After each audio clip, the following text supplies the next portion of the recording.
but over her crush on Bertram, who is now leaving.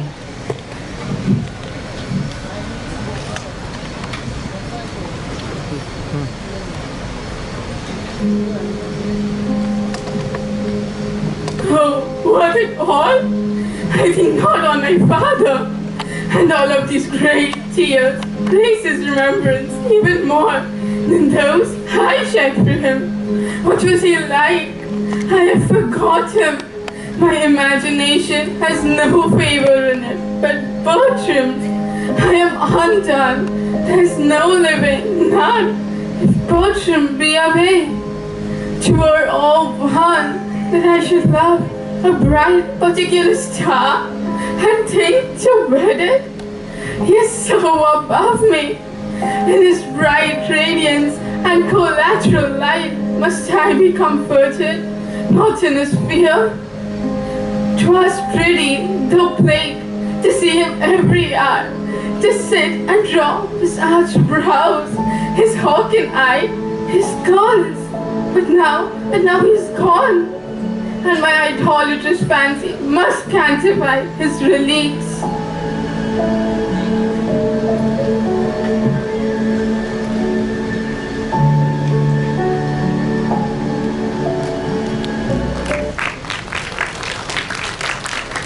Diana, your ability to bring out the depth of emotion in Helena's character was truly mesmerizing.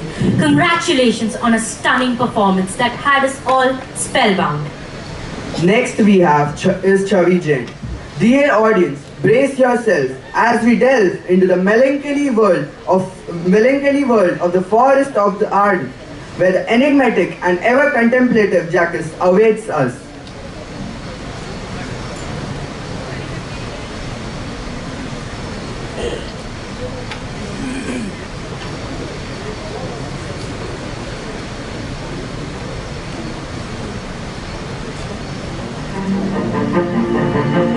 Hello. All the world's a stage, and all the men and women merely players. They have their exits and their entrances, and one in his time plays many parts. His acts being serenages. At first, the infant mewling and puking in the nurse's arms, and then the whining schoolboy with sachet and shining morning face, creeping like a snail unwillingly to school. And then a lover, sighing like a furnace, with his woeful ballad made to his mistress's eyebrow. Then a soldier, full of strange oaths, jealous in honor, sudden and quick in quarrel, seeking the bubble reputation.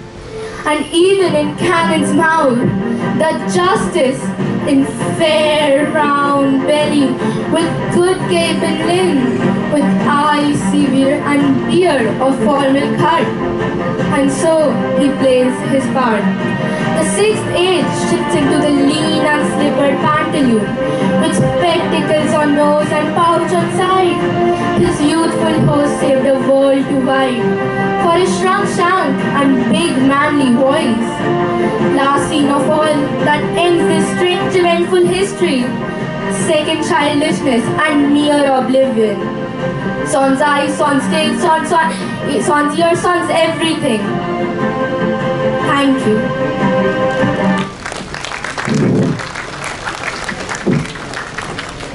Truly, Chavi, your performance not only entertained us but also invited us to reflect on the stage of our lives. What a marvelous journey through the forest of Arden, guided by such a skilled character. Next up, we have Navya Randeria, who is playing the role of Lady Macbeth. In this scene, Lady Macbeth has gone mad. Like her husband, she cannot find any rest, but she is clearly suffering from a psychological disorder.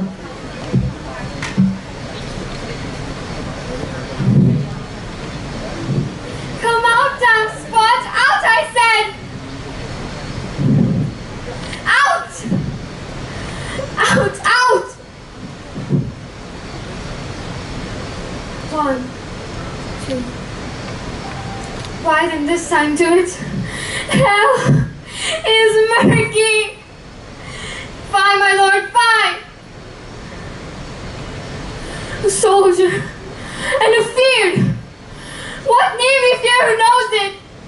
When none can call a power to account. Who would have thought the old man would have had so much blood in him?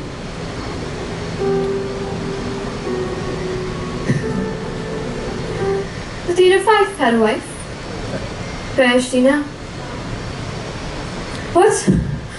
Will these hands not be clean? No more of that, my lord, no more of that. You mar all with this starting. Out, out!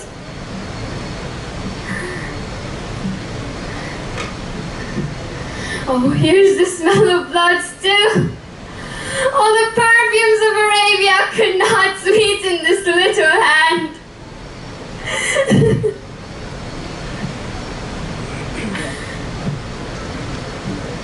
Wash your hands.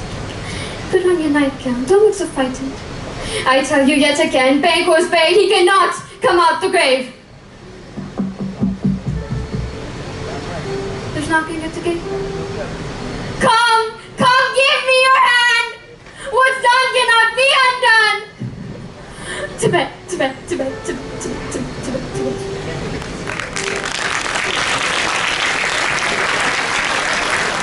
Thank you, Navya. Your performance was both moving and thought-provoking, shedding lights on the complexities of mental health with grace and authenticity. Next we have Yajat Malpani, who is presenting an expert from the famous play The Merchant of Venice. In this scene, Bassanio seeks a loan from Antonio to woo Portia. Antonio, borrowing from Shylock, faces a grim consequence as he fails to repay, setting the stage for Shylock's vengeful intentions. Baked fish whistle. If it will feed nothing else, it will feed my revenge. He had disgraced me and hindered me $500,000. Laughed at my losses, mocked at my gains, scorned my nation, thwarted my bargains, called my friends, hated my enemies. And what's his reason? I am a Jew! Had not you eyes, had not you hands, organs, dimensions, senses, affections, passions, fed with the same food, hurt with the same weapons, subject to the same diseases, healed by the same means, warmed and cooled by the same winter and summer as a Christian is. If you prick us, do we not bleed? If you tickle us, do we not laugh? If you poison us, do we not die? And if you wrong us, shall we not revenge? If we are like you in the rest, we will resemble you in that. If a Jew wrong a Christian, what is his humility? Revenge. But if a Christian wrong a Jew, then what should his sufferings be? By Christian example. By revenge. The villainy you teach me, I will execute, and it shall go hard. But I will better the instruction. Thank you.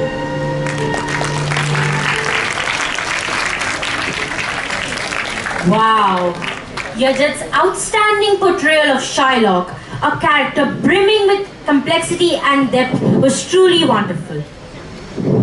Next we have is Ananya Akbari, who shall be playing Viola from Shakespeare's Twelfth Night. Viola is a resilient, clever and adaptable woman, disguised as Cesario. She navigates through the complexities of love, friendship and identity with grace and wit, ultimately triumphing over adversities while remaining true to herself.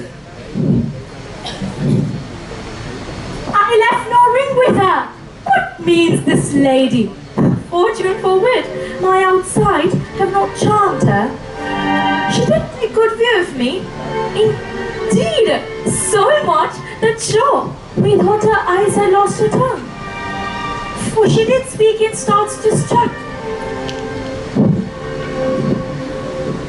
She loves me. The cunning of her passion invites me in this childish messenger. None of my lord's ring does. Why? He sent a nun. I am the man. If it be so as it is, poor lady, she will better love her dream. Disguise, I see, thou art a wickedness, wherein the pregnant enemy does much. How easy is it for proper faults in women's waxen hearts to set their forms? Alas, our frailty is the cause, not we, for such as we are made of, such we be. How will this fudge? My master loves her dearly, and I, poor monster, fought as much on him, and she, mistaken, censured out on me. What will become of this? As I am man, my state is desperate for my master's love. As I am woman, now alas the day, what thriftless eyes shall poor Olivia breathe?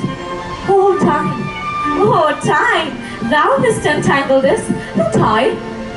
It is too hard of a knot for me to untie.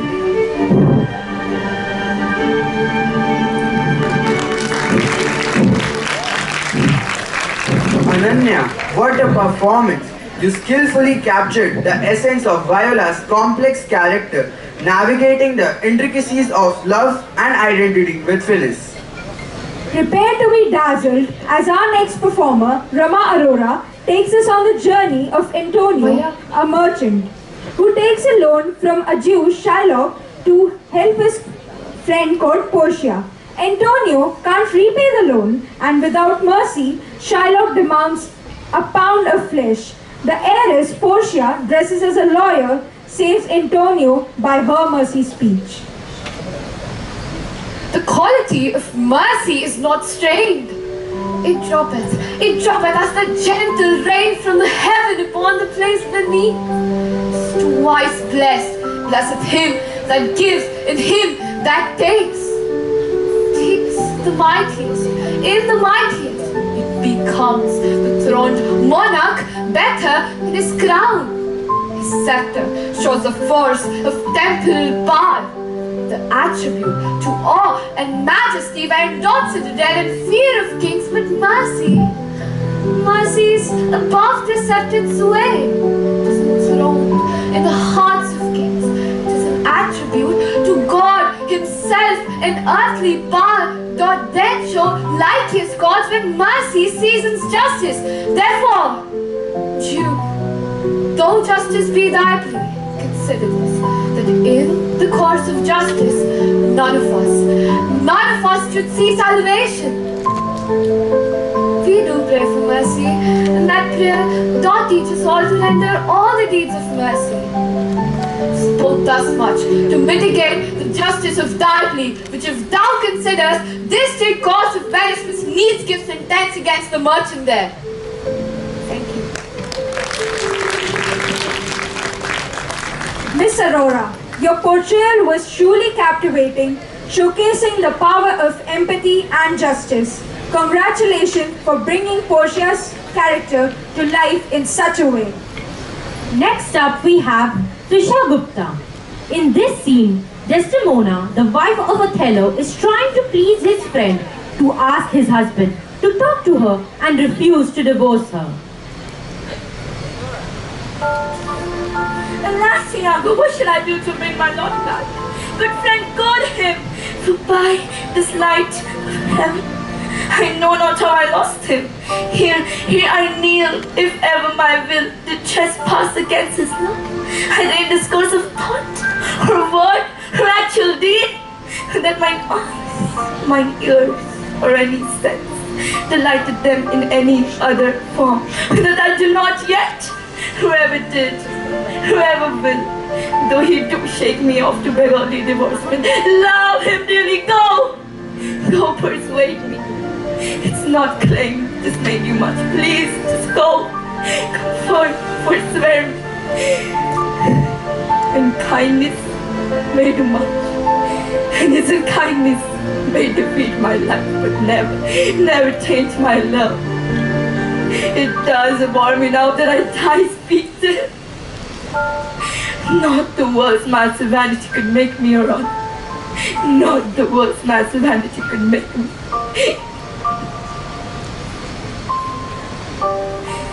Thank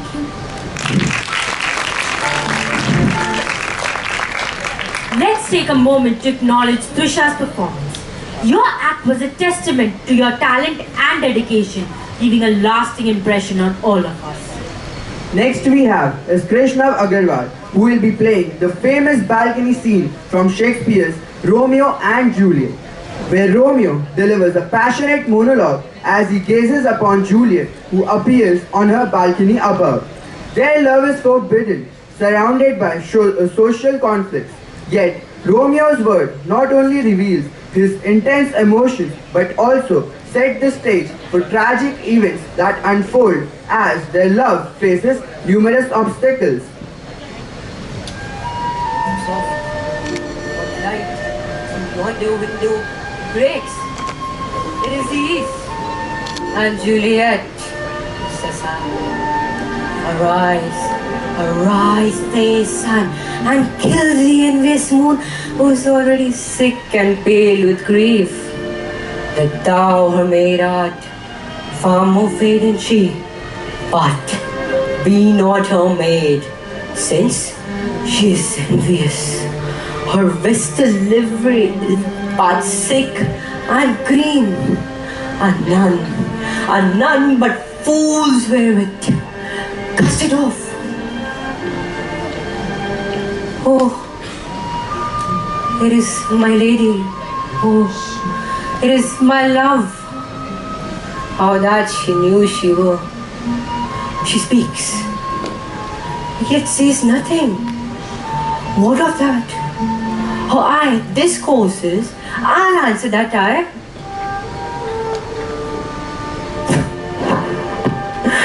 I am too bold. It's not to me she speaks. Two of the fairest stars in all the heaven, having some business to entreat those eyes, to twinkle in her speaks till they return. What if her eyes were there in her head, the brightness of her cheek would shame those stars. Thank you.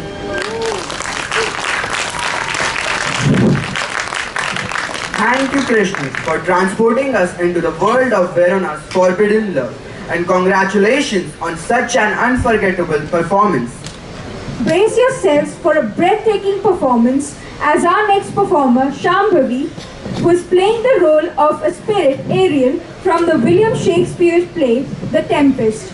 Ariel is a spirit bound to serve the magician Prospero, who rescued it from the tree in which she was imprisoned by Skyrox, the witch who previously inhabited the island.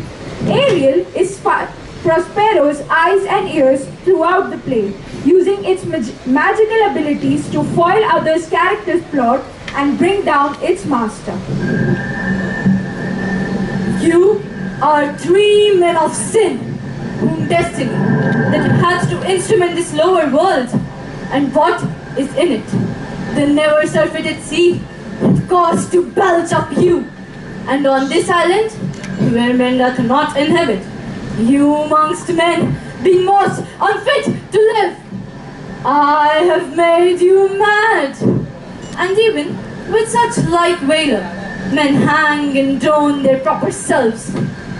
You fools, me and my fellows are ministers of fate. The elements of whom your swords are tempered may as well wound the loud winds, or fit them not at stabs, kill the still closing waters, as diminish one dow that's in my claim. My fellow ministers are like invulnerable. If you could hurt, your swords are now too massy for your strength and will not be uplifted. But remember, for that's my business to you, that you three from Milan did supplant good Prospero, exposed into the sea, which had required it, him and his innocent child. For which foul deed, the powers, delaying but not forgetting, have incensed the seas and shores. Yeah, all the creatures against your peace. Thee of thy son Alonso they have bereft, and do pronounce by me lingering perdition, worse than any death can be at once, shall step by step attend you and your ways, whose wits to guard you from. which here, in this most desolate isle, else falls upon your heads, is nothing else but heart sorrow and a clear life ensuing.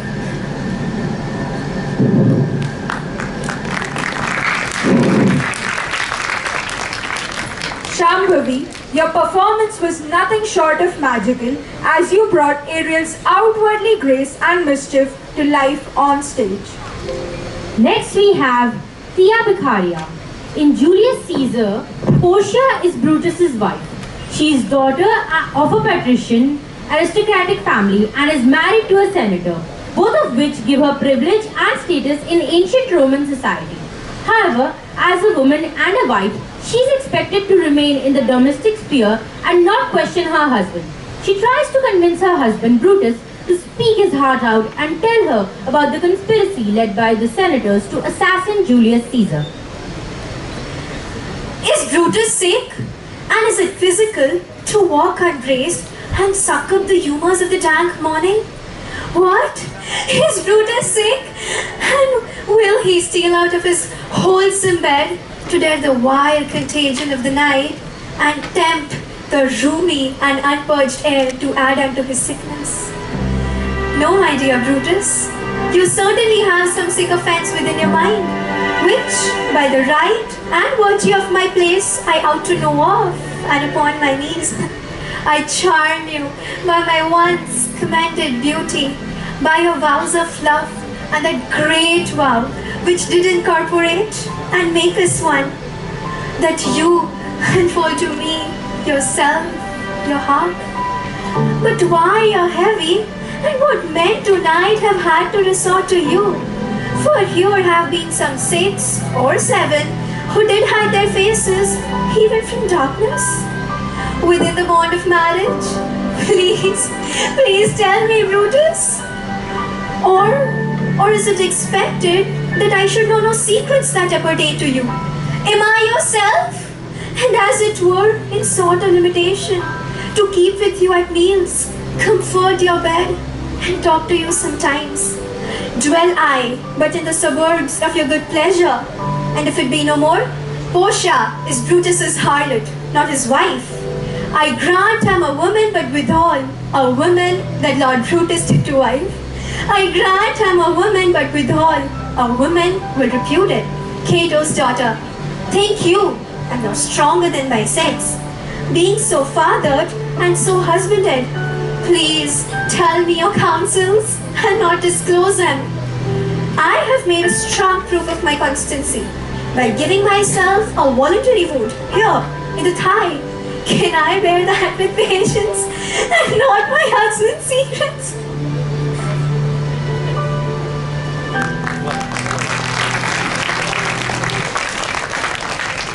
Tia, your performance was deeply compelling as you brought Portia's strength and resilience to life, shedding light on the complexities of the gender roles and relationships in ancient Rome. Next we have Yashashvi, who is playing Ophelia, a young woman surrounded by powerful men. She would in any case find it difficult even if they had ignored her. But they do not ignore her. She is a daughter, sister, lover, and a member of the royal court's entourage. In each of those roles, she is either exploited or abused or both. And under that irresistible pressure, she descends into mental illness. She loses her reason and appears at court, babbling and behaving incoherently. Where's the beauteous majesty of Denmark? How should I your true love know from another one? By his cockle and his hat and his sandals shoon. Nay, pray you mark, he is dead and gone, lady. He is dead and gone. At his head a grass green tuft, at his knees a stone. But God tells you, they say that the owl's a baker's daughter. Lord, we know what we are, but not what we may be. Copy at the table.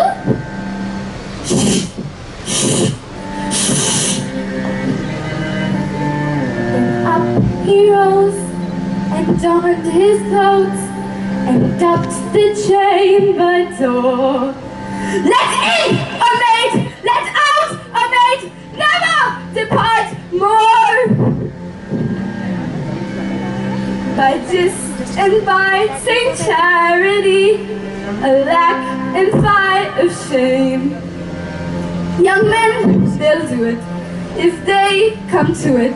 By cock, they are to blame. Please come first or second. Well, we must all be patient, but I cannot choose but weep to think that they lay my brother in the cold ground. I shall know of it. Thank you for your good counsel. Come, my coach. Good night, ladies. Good night, gentlemen. Good night. Good night.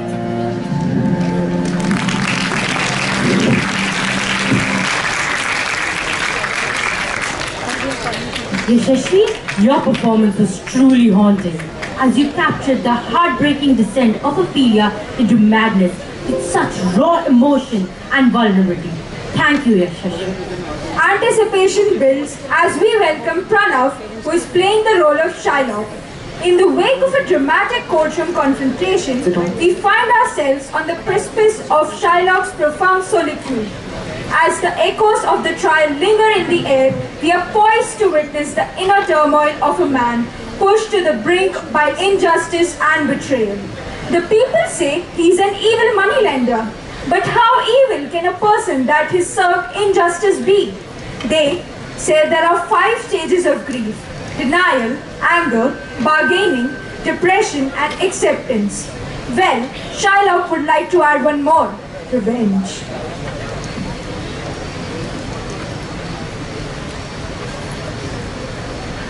To bait, fish, wriggle.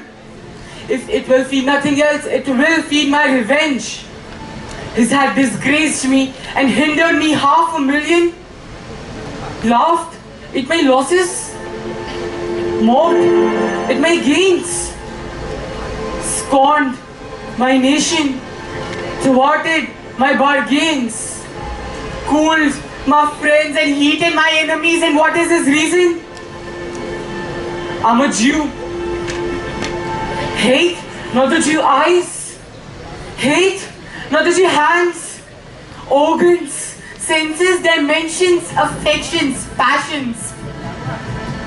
Fed with the same food, hurt by the same weapons, subject to the same disease, healed by the same means, warmed and cooled by the same summer and winter as a Christian is.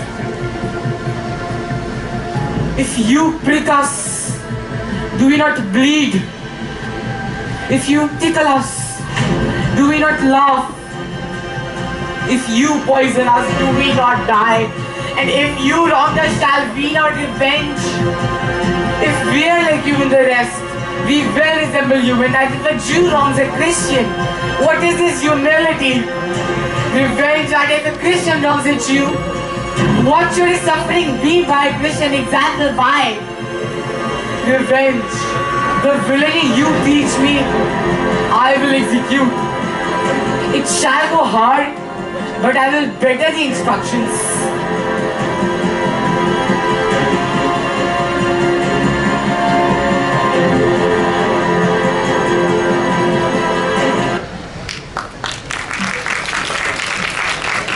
Pranav, you masterfully captured the essence of Shylock's iconic character, evoking empathy and introspection in equal measure. Bravo, Pranav, for a performance that has encouraged the entire audience to question and explore the dynamics of power and dominance. Ladies and gentlemen, prepare to witness as Samarth Narang takes on the role of this complex character with grace and gravitas. Watch closely as Prospero, in his last scene, relinquishes his magical powers, forgives his adversaries, and faces his own mortality.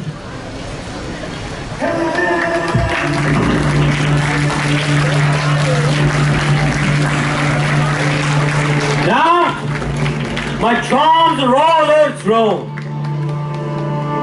And what strength I have is mine's own. Which is most faint. Now this is true. I must be here, confined by you. Or sent to Naples. Oh, please let me not. Since I have my dukedom got, and pardon the deceiver dwell in this bare island by your spell. But release me from my bands with the help of your good heart. Gentle breath of yours my sails must fill, or else my project fails. Which was to please. But now I want spirits to enforce, art to enchant, and my ending is despair. Unless I be relieved by prayer, which pierces, so it assaults, mercy itself and frees all faults. As you from crimes would pardon me, let your indulgence set me free.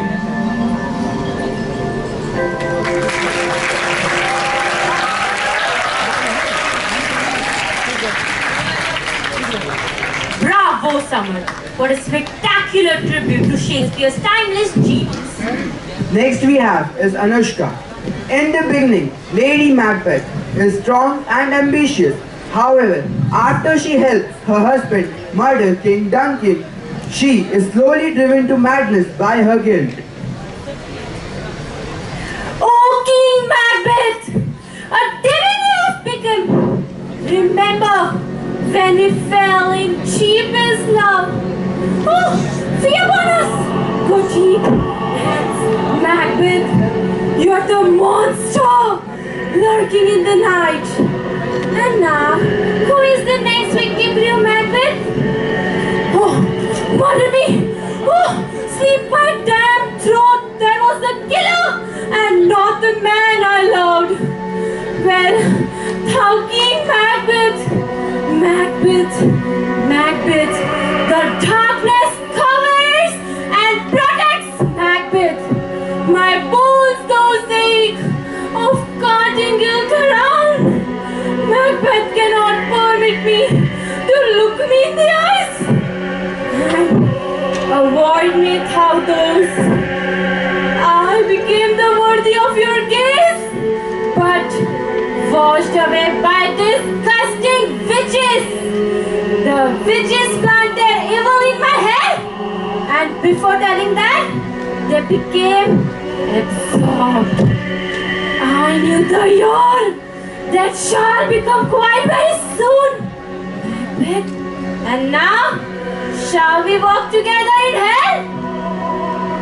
The question still remains.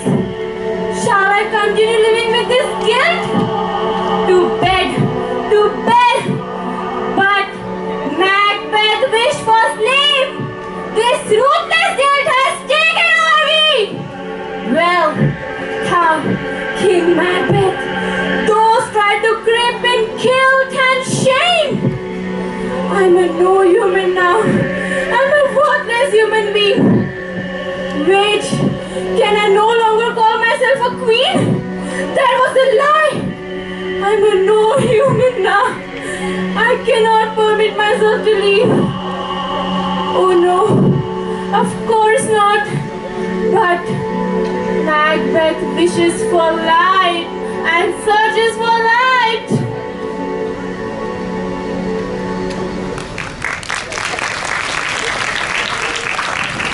What a riveting performance. Bravo Anushka for such a gripping portrayal of Lady Macbeth. Let us applaud these remarkable individuals for their outstanding contribution. Hats off to each and every one of our participants for their exemplary efforts and for reminding us of the timeless relevance of Bard's work. Our next event for the day is the poetry recitation competition.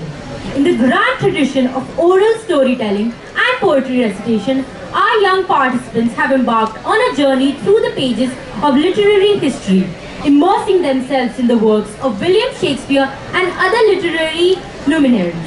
Let us welcome to the stage our talented participants from classes 9 to 12, whose recitations shall echo through the halls of G.D.Goenka.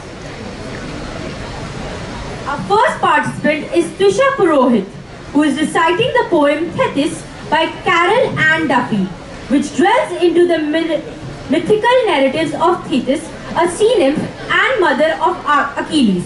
The poem navigates themes of motherhood, destiny, and the resilience of the human spirit, offering a poignant reflection on the complexities of love and loss within the context of ancient mythology.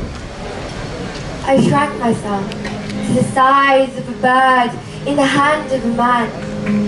Sweet, sweet was a small song that I sang, till I felt the squeeze of his fist. Then I did this. Shouldered across of an albatross, up the hill of the sky. Why? To follow a ship? But I found my wings clipped by a squint of a crossbow's eye. So I shopped for a suitable shape. Size 8 snake, big mistake. Coiled in my charmer's lap, I felt the grasp of the strangler's clasp at my neck. Next I was raw, claw, 50-pound paw, jungle sword, meat eater raw, zebra's gore in my lower jaw. But my gold I saw, the guy with the grass, the guy with the I sank through the core of the earth to swim in the sea, mermaid me, big fish, eel, dolphin, whale, the ocean's opera singer. Over the waves, the fisherman came with his hook, his line, and his sinker. I changed my tune to raccoon, skunk, stoat, to weasel, ferret, bat, mink, rat. The taxidermist sharpened his knives. I smelled the stink of formaldehyde. Stuff that! I was wind. I was gas. I was hot air, trailed for clouds of hair. I scrawled my name with a hurricane when out of the blue roared a fighter plane. My tongue was flame and my kisses burnt. The groom wore asbestos, so I changed. I learned. Turn inside out. Well, that's how it felt when the child burst out. Thank you. Bravo! Trisha, your rendition of this beautiful poem was truly captivating, as you brought each line to life with grace and emotion. Congratulations on such a stellar performance. Next up, we have Hiril Gatani reciting the poem Don't Quit. If you're going through a difficult time right now, trying to make some major changes in your lives, perhaps you have started a new venture, or if you just are working hard to create a better future for yourself and your family, and you're not seeing the results so far, you feel like giving up, and the following verse will give you a lot of strength and energy to pursue and persist. Don't Quit by Edgar Albert Guest.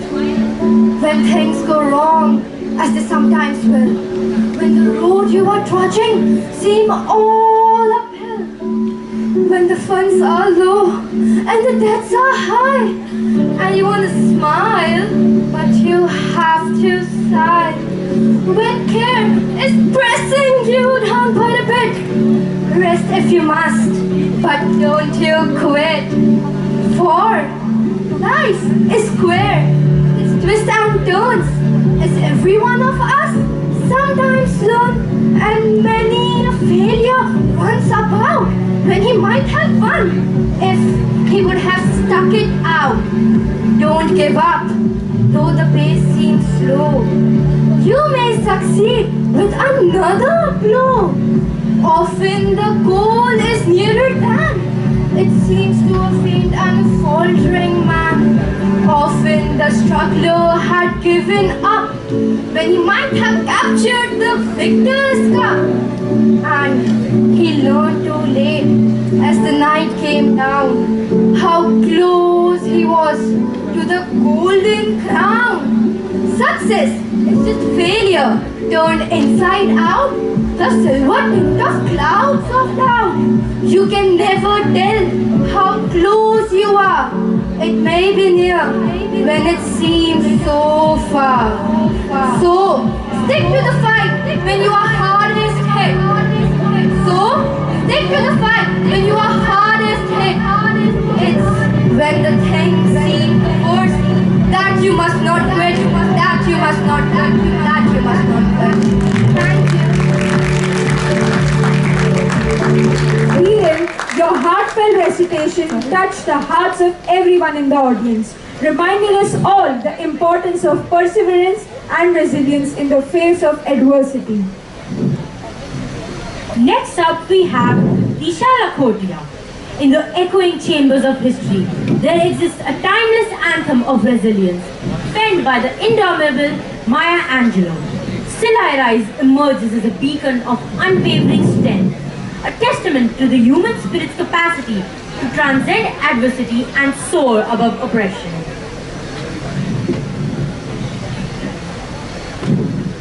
You may write me down in history with your bitter, twisted lies. You may trod me the very dirt, but still, like air, I'll rise.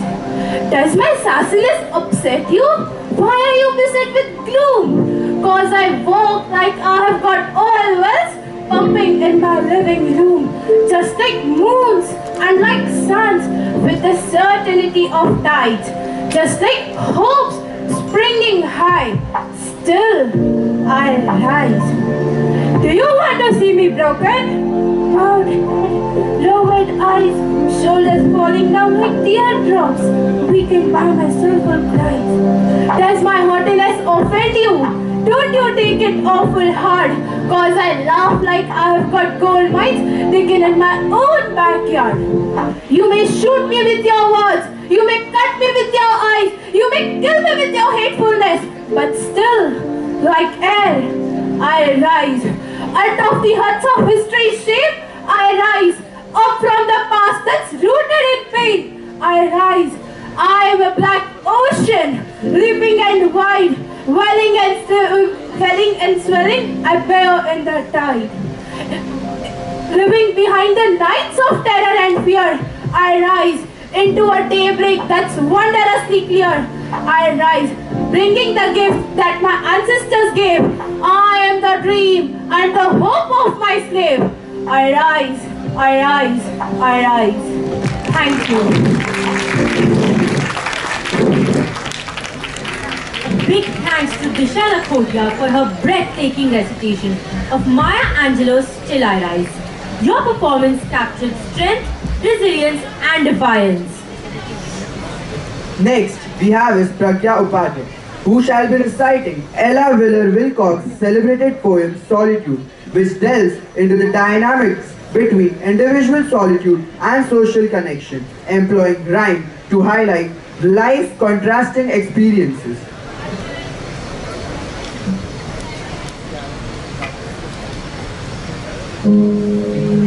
Laugh, and the world laughs with you. Weep, and you weep alone. For the sad old earth must borrow its mirth, but has trouble enough of its own. Sing, and the hills will answer. Sigh, it is lost on the air. The echoes bound to a joyful sound, but shrink from a wising care. Rejoice, and men will seek you. Grieve and they turn and go. They want full measures of all your pleasure, but they do not need your woe. Be glad, and your friends are many. Be sad, and you lose them all. There are none to decline your nectared wine, but alone you must drink all life's gone. Feast, and your halls are crowded. Fast, and the world goes by. Succeed and give, and it helps you live, but no man can help you die. There is a room in the halls of pleasure for a large and lordly train, but one by one we all must file on through the narrow aisles of pain, through the narrow aisles of pain. Thank you.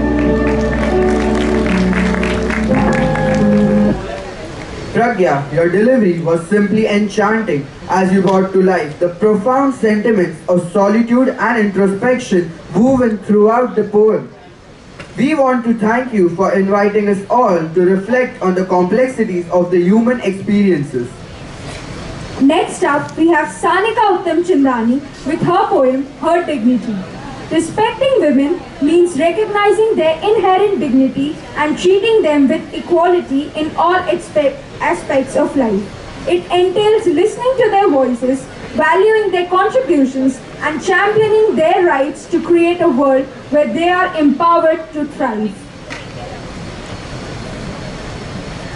Looking at herself, what did she see? A woman who's happy, peaceful, and free? It was all of us putting her down, taking away her princess crown. She can try how much ever she wants, but there will never be another one on whom she counts. Eyes aching, feet as cold as stone. She married a guy she had never known. It was just yesterday she was playing all those games, and all they could think about were all her new names. Her family bidding her adieu in a world new. She was told twisted lies, truth unfolded with teary eyes. The fear was dug too deep, took away her peaceful sleep. All she was left was with pain. What was hers to gain? She found herself buried in silence, needed someone to give her a hand for guidance. Dark it seems, alone in her terrible dreams. Forgetting the feeling of pride, she found her comfort in the moonlight. Things could not be mended, because from her side it had all ended. After all, every girl's life isn't a fairy tale. She struggles because she's a female. Thank you. A warm round of applause for Sanika Uttam Chandani and her self-composed poem, Her Dignity. Sanika, your performance was condemnable as you beautifully conveyed the message of recognizing and honoring the inherent dignity of women. Next we have Khwahish Batra, who will be reciting Ajay Monik's Ghost of the Women Once Girls, which delves into the haunting echoes of womanhood, tracing the journey from innocence to experience. Through vivid imagery and poignant reflection, Monet unveils the complexities of femininity, addressing societal expectations, struggles, and resilience. The poem resonates with emotional depth, inviting readers to confront the lingering specters of this past and embrace the power of transformation. The Ghost of Women Once Girls by Asia Monet. Somewhere, a little girl is reading aloud in the middle of a dirt road. She smiles at the sound of her voice escaping the spine of a book. She feeds on her hunger to know herself. She has not yet been taught to dim. She sits with stars beneath her feet, a constellation of things to come. As if a swallowed moon, she glimmers. Her head wrap rolls out in the gutter, bare feet scat the earth. The ghost of women once girls make bridge of the dust dancing behind her. She decorates the ground in dimples. She stomps suffering out the spirit who's drumming the earth in circles. She holds gladness in her mouth like a secret teased out of a giggle. Joy, like her sadness, overflows. She is not the opinions of others. She is of visions and imaginations. Somewhere, a little girl is reading aloud in the middle of a dirt road. She smiles at the sound of her own voice escaping the spine of a book. She is a room full of listening, lending herself to her own words. Somewhere, a deep remembering of what was, she survives all. Thank you.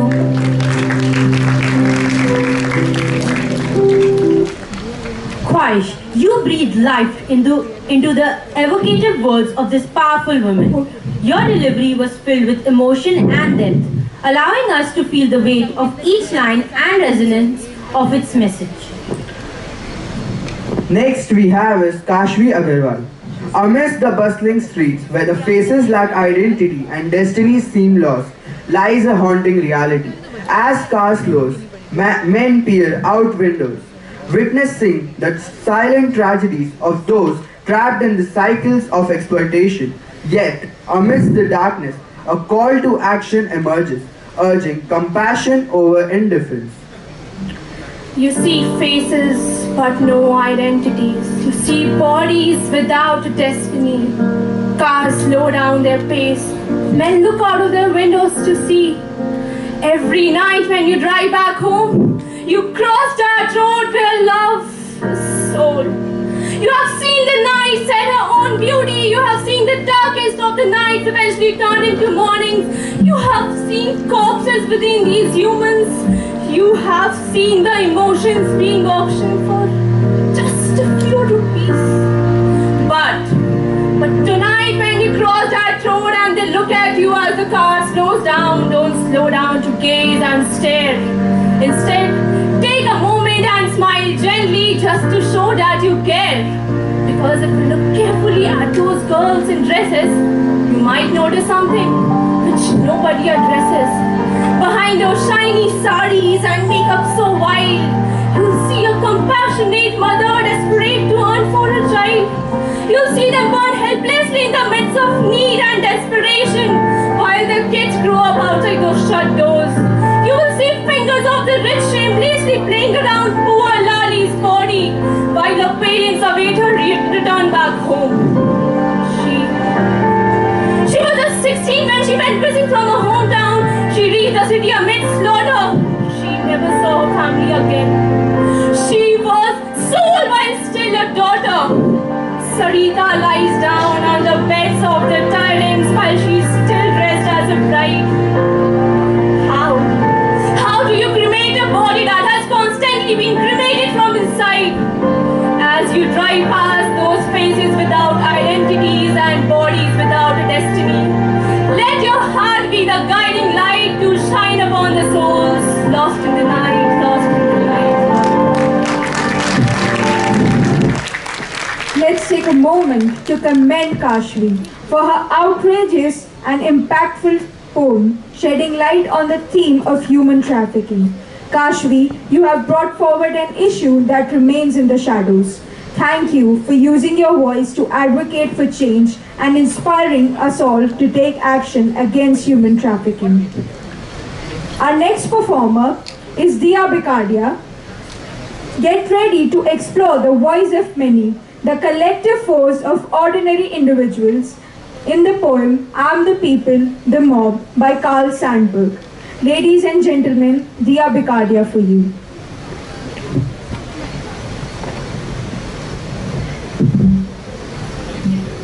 I am the people, the mob by Carl Sandburg.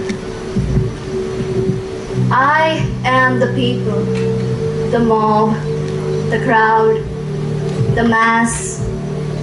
Do you know that all the great work of the world is done through me? I am the working man, the inventor, the maker of the world's food and clothes.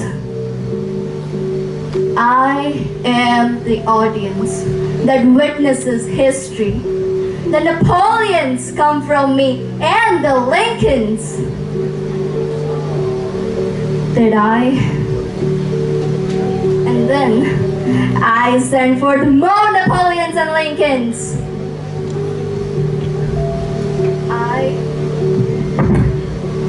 I am the seed ground. I am a prairie that will stand for much plowing. Terrible storms pass over me. I forget. The best of me is sucked out and wasted. I forget. Everything but death comes to me and makes me work and give up what I haven't. I forget. Sometimes I growl. shake myself and spatter a few red drops for history to remember. Then I forget. When I, the people, learn to remember. When I, the people, use the lessons of yesterday and no longer forget who robbed me last year, who played me for a fool. Then there will be no speaker in all the world say the name the people with any fleck of a sneer in his voice or any far off smile of derision. The mob, the crowd, the mass will arrive then.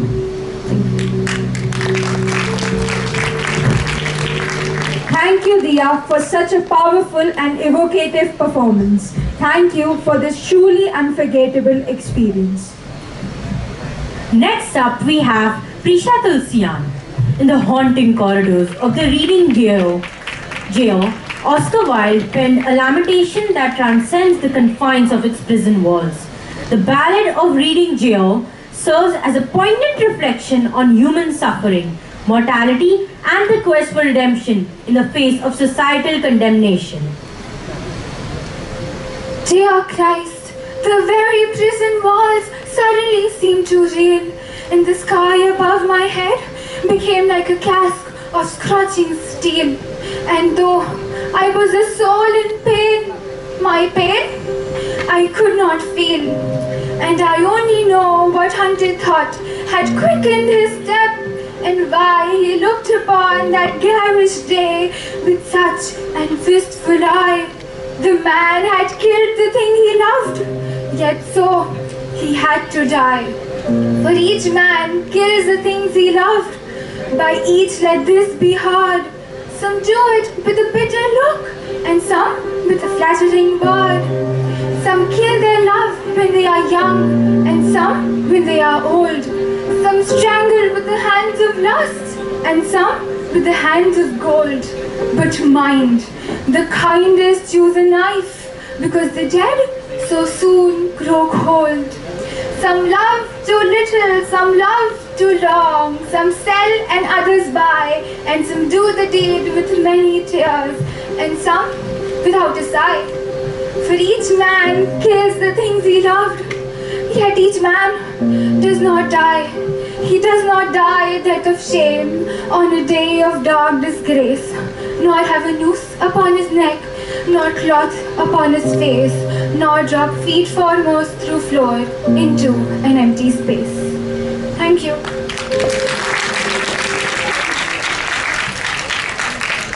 That was a heartfelt performance. We share our gratitude towards Prisha for this timeless piece, reminding us about the enduring power of poetry. Next we have is Tanushri J.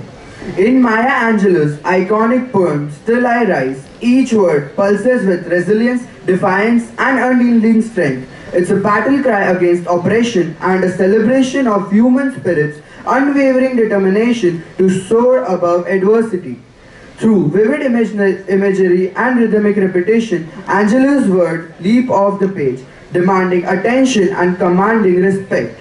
Still I Rise isn't just a poem, it's a thunderous declaration of empowerment, a rallying call for all who dare to rise, stand tall, and conquer. You may write me down in history with your bitter, twisted lies.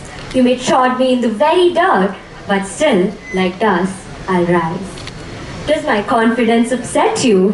Why are you beset with gloom? 'Cause I walk like I've got oil wells pumping in my living room. Just like moons and like suns with the certainty of tides. Just like hope springing high, still I'll rise. Did you want to see me broken? Bowed head and lowered eyes, shoulders falling down like teardrops, weakened by my soulful cries? Does my pride offend you? Don't you take it awful hard, 'cause I laugh like I've got coal mines digging in my backyard. You may shoot me with your words, you may cut me with your eyes, you may kill me with your hatefulness, but still, like air, I rise. Out of the huts of history's shame, I rise. Up from a past that's rooted in pain, I rise. I'm a black ocean, leaping and wide, welling and swelling, I bear in the tide. Leaving behind the nights of terror and fear, I rise. Into a daybreak that's wondrously clear, I rise. Bringing the gifts that my ancestors gave, I am the dream and hope of the slave. I rise, I rise, I rise. Thank you. Thank you, Tanushree, for leaving a profound impact on each and every one of us. Congratulations on a truly remarkable performance. Next up, we have Suhani in I Am the People, the Mob. Carl Sandburg words, thunder with collective heartbeat of humanity. With resounding imagery and impassioned words, he heralds the power of the masses, echoing through the corridors of history. Each line reverberates with the defiance of the downtrodden and the resilience of the oppressed, igniting a flame of unity and determination. Through Sandburg's poem,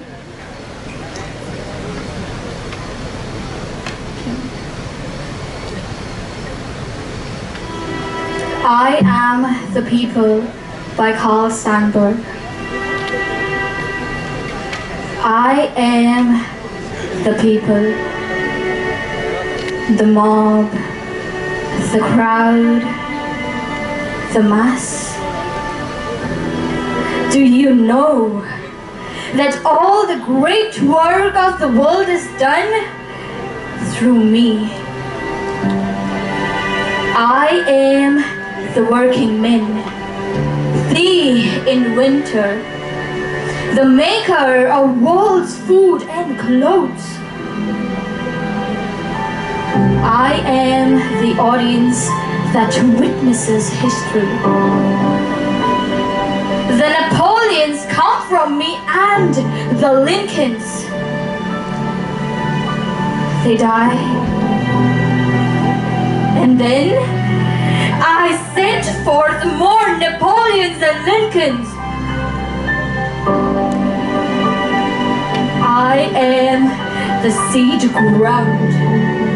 I am a prairie that will stand for much plowing. Terrible storms pass over me. I forget. The best of me is sucked out and wasted. I forget. Everything but death comes to me and makes me work and give up what I have, and I forget. Sometimes I growl, shake myself and spatter a few red drops for the history to remember. Then I forget. When I, the people, learn to remember. When I, the people, use the lessons of yesterday and no longer forget. Who robbed me last year? Who played me for a fool then?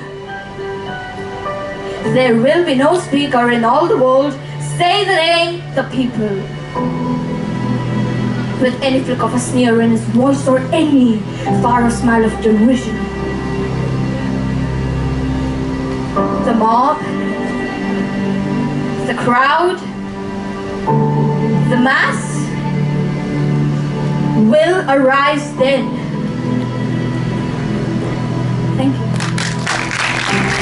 Thank you, Suhani, for embodying the collective voice and spirit of people depicted in Sandburg's words. Your delivery was passionate and evocative, highlighting the timeless themes of unity, resilience, and power of the masses. Next up, we have Dhairya Shah, who is reciting Edgar Allan Poe's Annabel Lee, which is a hauntingly beautiful narrative poem that explores themes of love, loss, and the transcendence of death. Through vivid imagery and melodic rhythm, Poe recounts the tragic tale of a young couple whose love is tested by jealousy and death's relentless grip, leaving an indelible mark on the reader's soul. It was many and many a year ago, in a kingdom by the sea, that a maiden there lived, whom you may know by the name of Annabel Lee.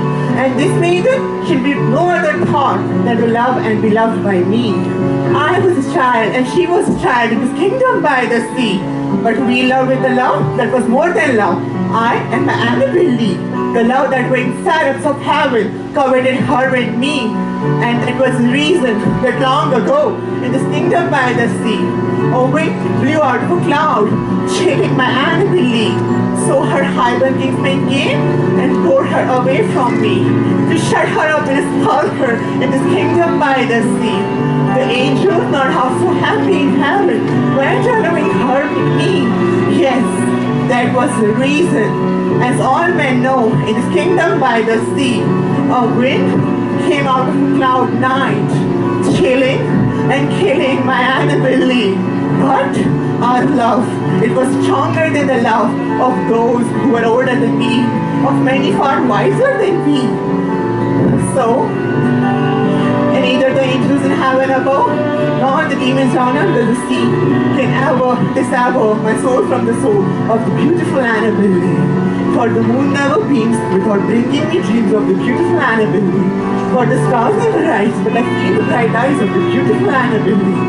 And so, all the night tight, I lie down by the side of my darling, my life and my bride, in the sepulchre there by the sea, in her tomb by sounding sea.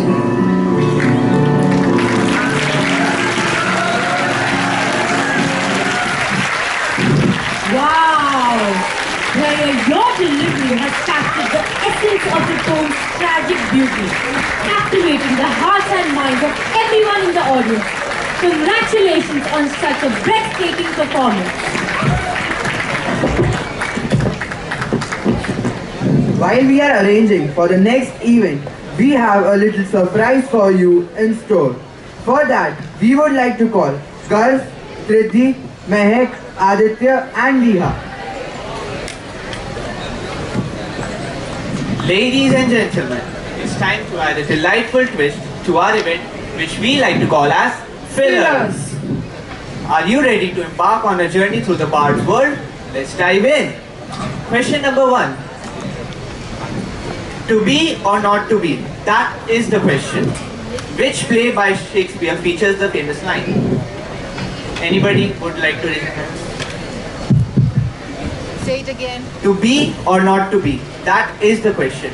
Which play by Shakespeare features the famous line? From Hamlet. That is correct. Can we have a round of applause? Question number 2. All the world's a stage, and all the men and women are merely players. Name the play from which the above lines have been taken. Sorry? As You Like It. That is absolutely correct. Can we have a round of applause? Question number 3. What is the name of the Scottish general who is both ambitious and gets 3 prophecies from the witches? Can anyone name it?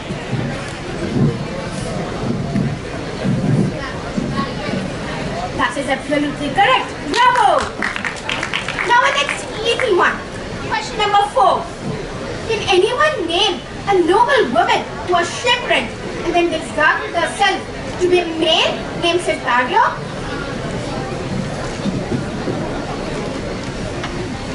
Anyone?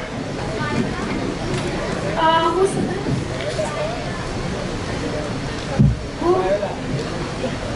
Simply correct. Can you repeat? Yes, that's the right answer. Can I get a huge round of applause for her? The 5th question goes as follows. In which play does Shakespeare depict the ill-fated romance set against the backdrop of feuding families in Verona? And louder please. That's indeed a correct one. The 6th question. What is the name of the mischievous fairy king in Shakespeare's play, A Midsummer Night's Dream? Any of you?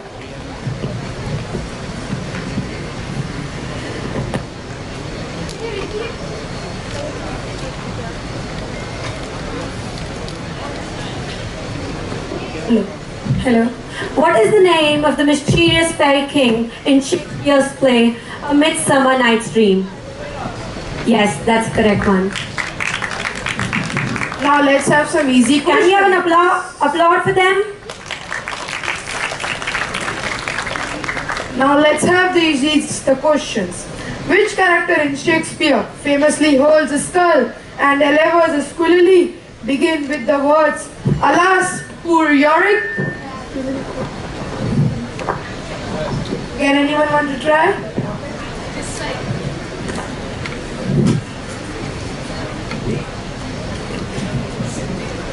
Yeah, yes.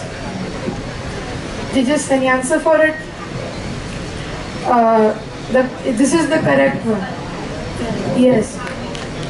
Is the correct one, ma'am?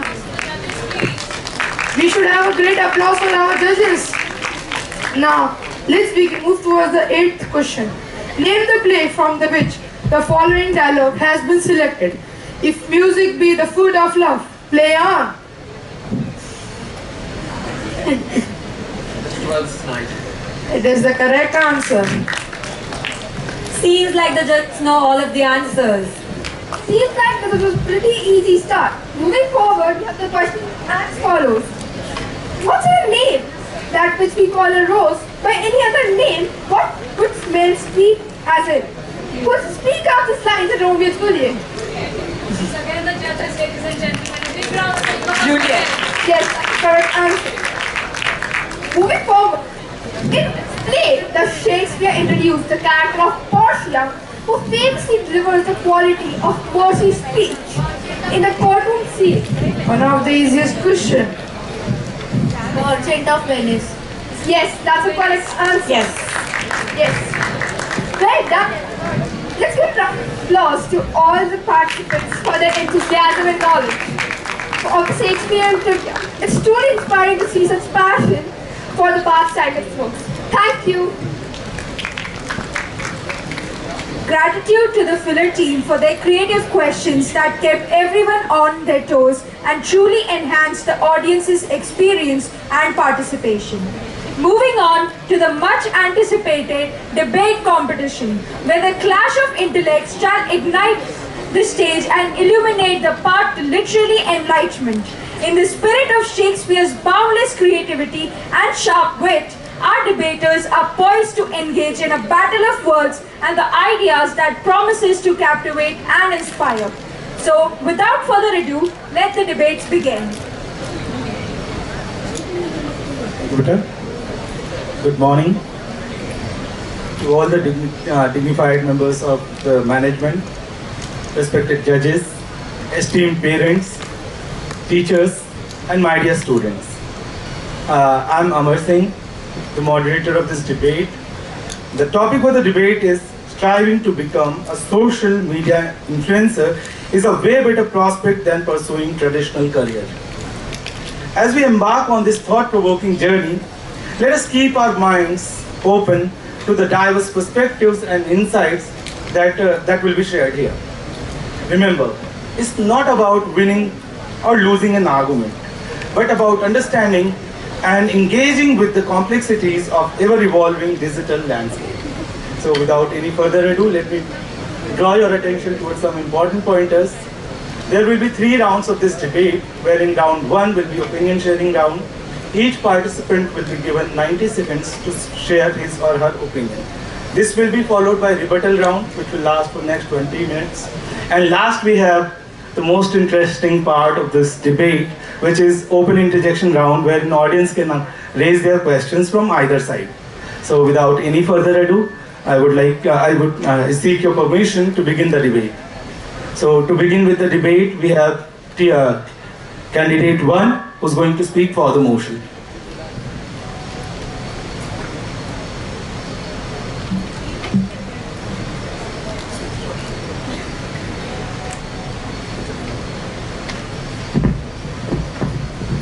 Greetings to everyone. I am G.D.Goenka and today I am going to be supporting the motion that social media influencing is a way better job prospect than traditional careers. First and foremost, I am going to be talking about freedom and flexibility. Social media influencers have the kind of freedom and flexibility that many traditional careers just don't offer. They have the freedom to create their own schedules and work from anywhere at any time, leading to an increase in productivity. They have the potential to earn a high income in short periods of time through brand sponsorships and revenue advertisements, often surpassing traditional career salaries. Now, let's look at the statistics. An average man living in India doing a traditional job earns about rupees 3.8 lakh per annum on an average, whereas a social media influencer earns about 4.3 lakh rupees per annum on an average. Social media influencers have a platform all to themselves to present their creativity and individuality. They can share genuine experiences and present their views. They can pursue what they are really passionate about because they have control over what they create. They are very important people for the society as well because they raise awareness, amplify important messages and causes, and inspire positive changes. In conclusion, these benefits make social media influencing a much better job prospect for those looking for a fulfilling career in the digital age. Thank you. Next, I request candidate 6 to present his opinion. A very pleasant morning to everyone present here. Today, I, Arav Tiwari, will firmly oppose the topic that social media influencing outweighs traditional professions. Social media fame is fleeting and subject to unpredictable algorithms. Traditional jobs offer job security, financial stability, and even benefits and incentives such as healthcare and education for your children. Ethical integrity is crucial. Social media influencers often promote unrealistic standards and products without any kind of transparency. Not to mention, this has also led to the development of perhaps one of the most hazardous plague that has ever infected our society, known as conspicuous consumption. Traditional jobs offer full transparency and uphold ethical guidelines and also ensure that the products they are selling add some value to the society and have some societal contributions. Not to forget, even misinformation spread by the influencers takes a huge toll on the already existing social problems, from fake health remedies to fake COVID-19 conspiracies. At last, let us value traditional professions for the ethical guidelines they uphold, for the transparency they offer, and also for the stability they offer. Thank you. Thank you, Arav. Next, we have candidate 2 to express his opinion. Greetings everyone, I am Raghav Jhanjhanwala and I strongly believe that social media influencing is the best career to be ever found out. It's because social media influencers are passionate about their jobs. They enjoy it and they do not complain like any other traditional careers. Also, you can earn a lot of money through this. You put all of your effort, money and time into this business because so determined about it. Also, it's a transferable career into traditional career too. If a social media influencer goes in opts for a traditional career, he can easily go for marketing and advertising careers. Also, it's an aid to employment generation. After lockdown, there has been a lot of unemployment in our country, which has been mostly covered by social media. For example, Khabi Lim, a TikToker, has just lost his job before starting his TikToks and went on to becoming the second most followed person on TikTok. Thank you. Okay. Next we have candidate 7 who's going to speak against the motion. Good morning everyone. My name is Prithvi Singh Punir and today I stand here to oppose the motion. The so-called social media influencers of today have stooped down to such an outrageous level that the concepts such as principles and ethics cease to exist for them. Recently, a woman became famous overnight for striking a yoga pose on a Holocaust memorial in Berlin. Another example I would like to give is that of Bobby Talaria. He became famous for enjoying sips of alcohol in the middle of the roads of Dehradun. And to add more to the flame, the song that was playing in the background was Mere Baap Ki Road. So this is what social media brings us. Trends such as hanging of blue drinks in Sri Lanka to kissing towards the edge of a cliff in Belgium are severely promoted, which results into very dangerous acts, which contribute into dangerous acts within our society. So if you want to become an actual social media influencer, you need to stay within conspiracies, be very controversial statements, then only you will have your relevance. Thank you. Thank you. Next we have candidate 3 speaking for the motion. Greetings everyone. I am Ronak Mangwani and I will be speaking for the motion. So, today the problem is not about social media influencing versus traditional jobs. It's about that we all have restricted ourselves towards some specific traditional jobs. We have narrowed the job opportunities inside our mind. People are running behind 9 to 5 jobs in the government sector and in the medical and engineering fields, which requires a lot of investment in the college entrances, and they have to pay a high amount of money for that.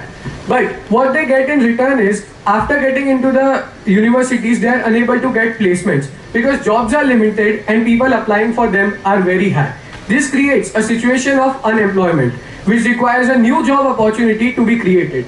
Social media influencing comes here into the play. Social media influencing is a best possible career because it provides you flexibility. You can be in any part of the world, and all you need to reach to the world is a camera and a tripod stand. You can display your content through it. Secondly, social media influencing requires no bare minimum qualification. A person having elementary schooling and a person who is an IIT graduate has the same scope in being a successful social media influencer. Thirdly, social media influencing gives you global reach and networking. So, ladies and gentlemen, and my worthy opponents, I would like you to open your minds and welcome this change, because change is the only constant. Thank you, Ronak. You made your point. Next we have candidate 8 speaking against the motion. Good morning everyone.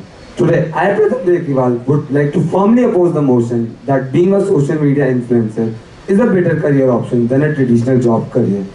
The first reason being, the only reason that a person takes a job is to create an impact. A job on social media is superficial and lacks in any meaningful sense. To give an example, suppose tomorrow there was an apocalypse. Who would you want to be with you? A social media influencer or a person practicing a traditional job? A doctor, an engineer, an army man? This tells us which job is more valuable.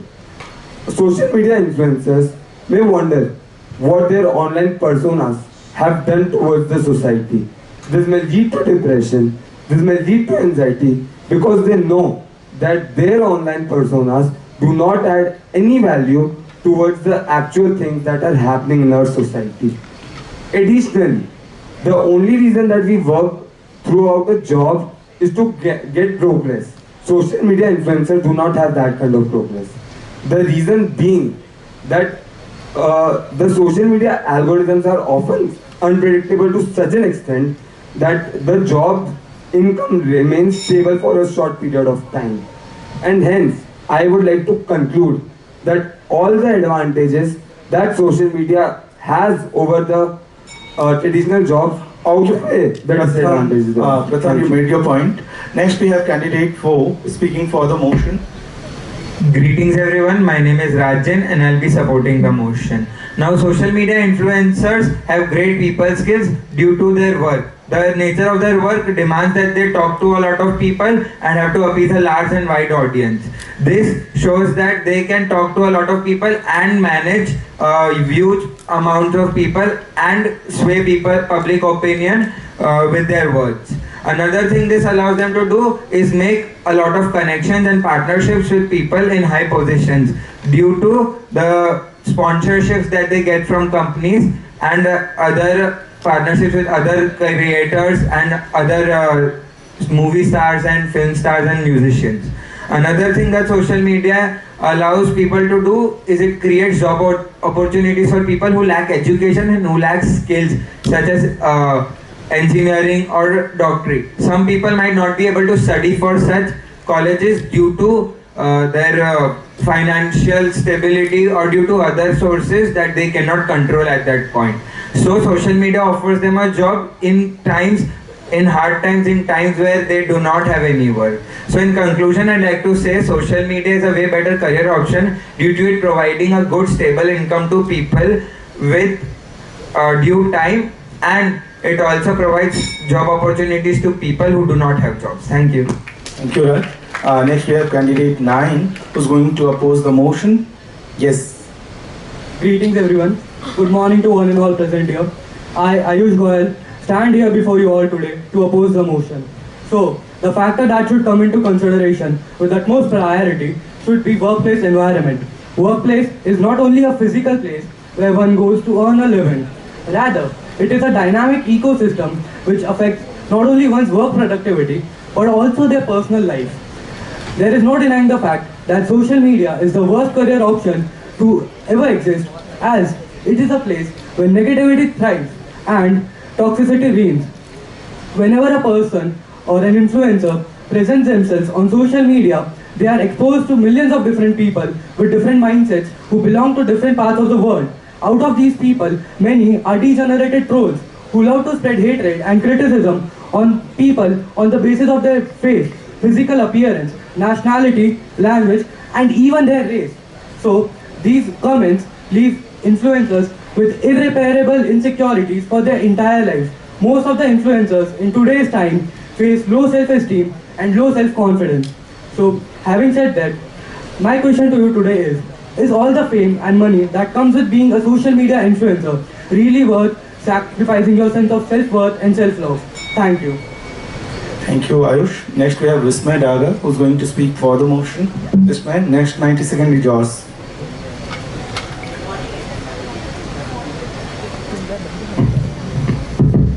Thank you. Good morning everyone. Today I, Vismay Daga, stand here to support the motion. Social media influencers are way better than traditional careers. Mark Zuckerberg once said that nothing influences people more than a recommendation from a trusted friend. However, in today's scenario, trust is more fragile than glass. In such a case, it finds difficult to find trusted people around you. Enter social media influencers. People like Shiara Faragni, Nazir Yassin and Hira Katan have, as social media influencers, scripted success stories that have proved beneficial for themselves and the whole world. This throws light on why social media influencing is a great career option today. Social media influencers have more income and autonomy. They control their income and they are their own bosses. This helps them to earn more than traditional careers on an average basis. Moreover, adverse situations like the COVID-19 lockdown can put a latch on traditional careers, but not on social media influencers. So, they are guaranteed more financial stability as their job cannot be taken over or automated at any point. Moreover, social media influencers also have a priority that their jobs cannot be taken over by artificial intelligence in the future. Change is the only constant, and social media influencers represent these change. Thus, I support that social media influencers are better than traditional careers. Thank you. Thank you, Vismay. Now we have Ashi Bansal speaking against the motion. Ashi, next 90 seconds is yours. Thank you, sir. Good morning, everyone. I am Ashi Bansal, and today I stand here to oppose the motion. Imagine a world where your worth isn't measured in likes or followers, but by the impact you make and the stability you achieve. Firstly, income stability is something you should consider while choosing a career.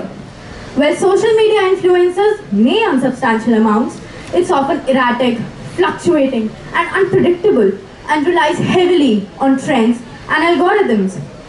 Traditional careers, however, offer more stability with steady paychecks and income growth, benefits, and potential long-term financial stability. Secondly, time management. Building a social media presence requires constant attention, content creation, staying relevant and engaging with your followers.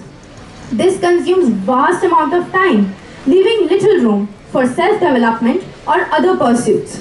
In contrast to this, traditional careers offer structured work hours, allowing for a better and healthier work-life balance and providing time for us to allocate it to personal development or relationships without being bound by the ever-changing demands of social media.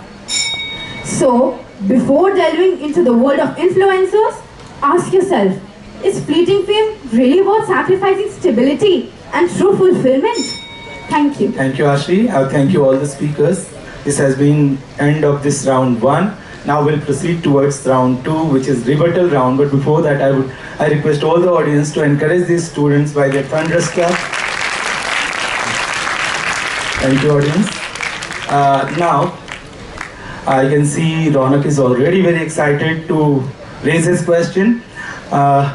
So let us start without any further ado. Let us start with the rebuttal round. Yes, Ronak, you can speak. Remember to be limited with what you speak. 30 seconds. Yes. So as my worthy opponent said that stability is not being offered in the social media influencing job. I would like to ask you that do you even know this that due to rising unemployment in India, big MNCs are not offering the service agreement to their employees which states which allows them to remove the employee without giving a notice period. Secondly, as my worthy opponent said that the workplace environment is not very good. So when you are being bullied by a person who is viewing your content, you can report them or you can ban them. But when this same thing is happening in your office, would you do this? No, you have to bear to that the bullying. So Yes. I would like to ask one question. Okay, go ahead. That how will the traditional jobs encounter AI? Because AI is going to take all the jobs in future. So how will you deal with that? Yes, please. Yes, go ahead. Candidate 6. Throughout the history, we have seen that whenever anything new is encountered by the society, instead of people jobs being taken over, there have been limitless new opportunities and new job creations. Even in the case of AI taking over traditional jobs, there will be more creation of jobs such as engineers and more software developers. But in the case, if you are as social as your social media influencers, you must have known that the artistry and the humor sides of social media are already taken over by AI, and there is a complete possibility that AI will completely take over social media by 2040. It has been written in one of the articles published by Forbes. Now, adding to a question, if you think that the social media skills are transferable in nature, why do the influencers need external validation for their progress? Why can't they just achieve progress on their own based on their skill set? Okay, Raj, yes. Social media influencers requiring external validation for their work is the same as actors and musicians requiring the validation of their fans for their work. When a social media influencer receives validation from the people or receives criticism from the people, this makes them realize what they're doing wrong or what they're doing correct and helps them grow as people, as individuals and as a social media influencer. Now, the counter argument I'd like to raise against them is the mental health of a regular worker or a student who's studying for JEE or NEET exams that are required for most traditional jobs healthy, or are they in a bad condition or worse condition than social media influencers? Yes, Arav. Regarding the mental health, as per a study published by the Financial Times, it has already been noted that 62% of the social media influencers undergo complete mental harassment and cyberbullying because there has been no regulation on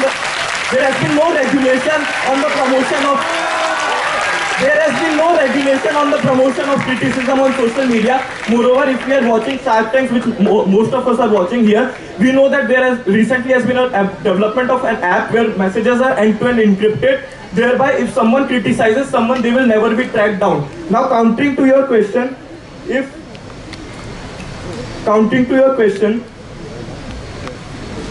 yes, if there are no qualifications required for one to pursue social media influencing, don't you think that will bring down the level and that will bring down the skill set of the existing youth in our country, that will bring down the skill set of the manpower of our country, the future manpower of our country?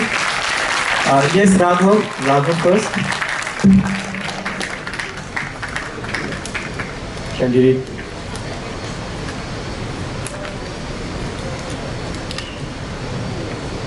No problem. You just.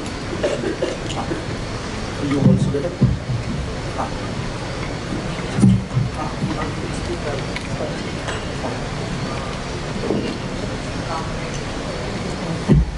Countering to your point, we have all heard a place named Kota, and there are coaching centers about. It's all about JEE. So there has been news where there are fans which have been caged, and there are windows which also have been caged so that students do not suicide there. So say there is such a depressing environment that before doing a job you are just appearing for an entrance exam named JEE, and you are just so depressed. There's so lot of toll on your mind that you just die at the end. Yes, Prithvi wants to counter your point, Tiger. And also, I would like to ask that, as my worthy opponent, candidate number 8 asked that if there would be an apocalypse, who would you be with? A doctor, engineer, or a social media influencer? So for me, I would be with social media influencer, as he would be the one that would advertise and that would spread the awareness that here is the apocalypse and get me some help. Okay. Yes, Prithvi, you want to rebut? Raghav?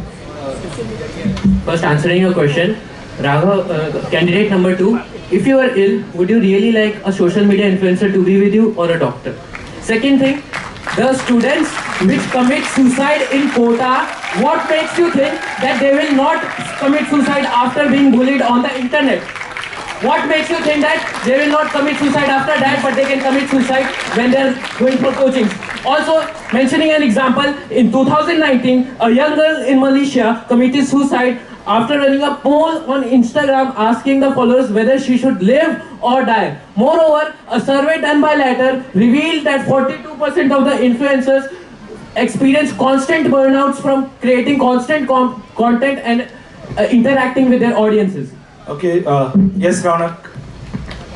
So as they are talking about criticism makes you a good human being. When you are criticized by people, you learn many things. You learn how to ignore people who are saying wrong, and you take positive feedbacks. That makes you a good human. If you are scared of criticism, you can never succeed in any profession you want. Yes, Ayush. Raunak, as you said, what about criticism? It is not that it makes you a good person. That is not for the most. For the most people who are on social media influencing others, they will be having low self-confidence, low self-esteem, and the point which you raised earlier about reporting the people who spread hatred and criticism, you cannot block everyone, you cannot report everyone, and the same cannot be said about traditional career, because when you are working in a traditional career or have a traditional job, you could report to the HR department, or you could report to your higher authorities about the person who is bullying you, whether he is your co-worker or whether they are a customer. Okay, Jia. Yes, Jia. First of all, there are two types of criticism: constructive criticism and destructive criticism. So, the social media influencers mostly receive constructive criticism that helps in personal growth and self-development. I would also like to oppose a point that my worthy opponent Prithvi said, that they promote unrealistic content. I would like to let you know that there are many influencers that promote authenticity and inspire positive changes. For an example, I would like to give an example of the Finish Thirst campaign, which not only raised awareness about the global water crisis, but also inspired people to do something about it. I would like to pose a question to you, that isn't the opportunity to work from anywhere in the world and influence thousands of people every day a more enticing prospect than being tied to a desk from 9 to 5 every day? Yes, Arav. As my worthy opponent said, criticism makes someone good, not the demeaning of the fundamental human rights which we see on Instagram comment section every day. Now adding on, now replying to your question, those who pursue a 9 to 5 job, 9 to 5 job is a very stable job which gives you a very good timetable to be followed. You can use the rest of the time for your productivity. Countering you with a question, we already see, as per a report by the Times of India, 51% of Instagram people buy something just because they're influenced by the influencers. Now this has led to the draining of our precious foreign exchange reserves, which is also known as conspicuous consumption. How can you counter conspicuous consumption? That is my question to you, without any kind of regulation which is imposed on social media. Yes, Jia, followed by. According to an article in Economic Times of India, social media influencers will have to mandatorily disclose sponsored posts and are forbid from posting any unethical content, failing which they can be posed with a fine of 5 to 10 lakh rupees and be prohibited from the platform for 6 months. This has been already enforced to somewhat extent by arresting Mohammad Ansari Nasiruddin. Yes, Arav, and followed by yes, and such regulations are known as FTC regulations, which are known as Federal Trade Commission regulations, and 51% of marketing influencers don't follow and are unable to be caught by the Cyber Ministry of India.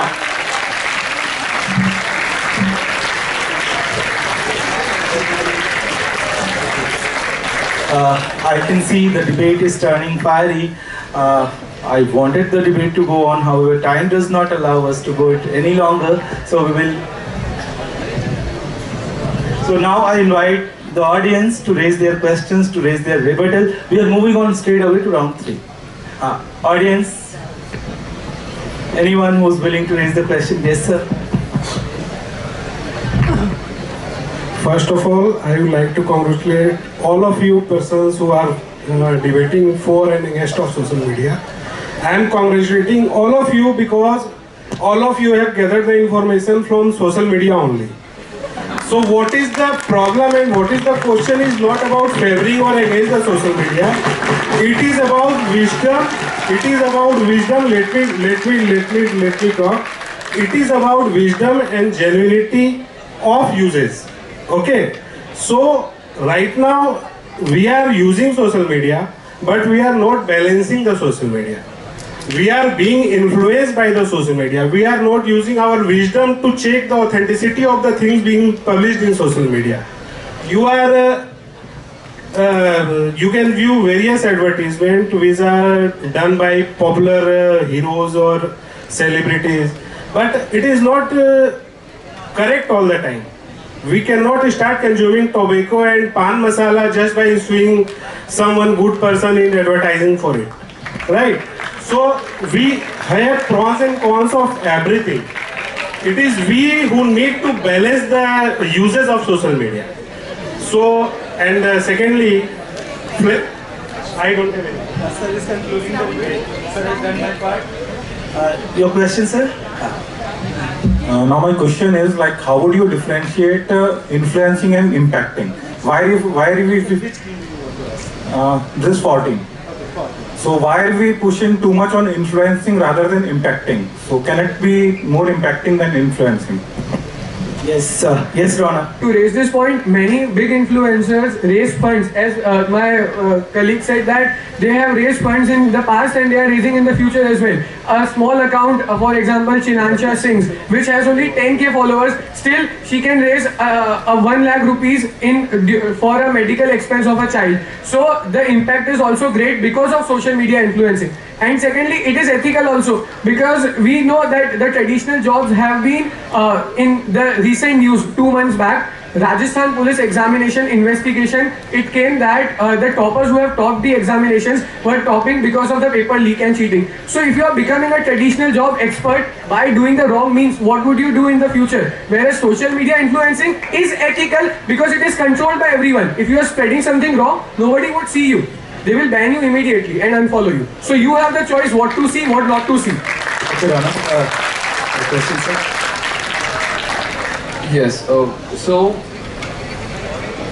you know, we all need justification and appreciation, and that's why we all use social media. We take selfies and we post videos and everything. My question is to team who is against it. See, I'm not here to, I'm not anyone's side. There is just one question. So, few weeks back, I watched this one interview of an actress. I forgot her name, but she said that she's using Instagram to earn money because she finds it a better place to earn money rather than doing films which she feels bad for her, where people uses her body and things like that. So she found that using social media, influencing to earn easy money rather than getting along with bad directors and bad producers. So what do you think about this aspect of social media? Yes, Pratham. Sir, maybe social media work for that actor. But in India, there are millions of people that are striving to be a social media influencer, and out of that, maybe thousands succeeded. So if you calculate the percentage, it will be less than the acceptance rate at IIT Bombay. So it may work for some people, but it is not that it will work for everyone. So social media is not for everyone. It is just for those specific classes of society, which is not for everyone. So basically that is the reply. Ashi, she will reply. Also, furthering my teammate's point, I would like to ask that actress has all her following because her acting career launched off. That is a traditional career. Her whole social media career is based off of a traditional career. How do you think? What do you know about it? Yes, I think much has already been spoken and the time does not... Okay, no question, ma'am. My one question to the 4 team. Which career you would be good? And my one question to against team. If on social media, you are by chance, whatever, you must have been using social media, that I know very well. So if somehow in a day's time or a night's time you are earning, which you could not have earned in traditional, so which would you like? Yeah.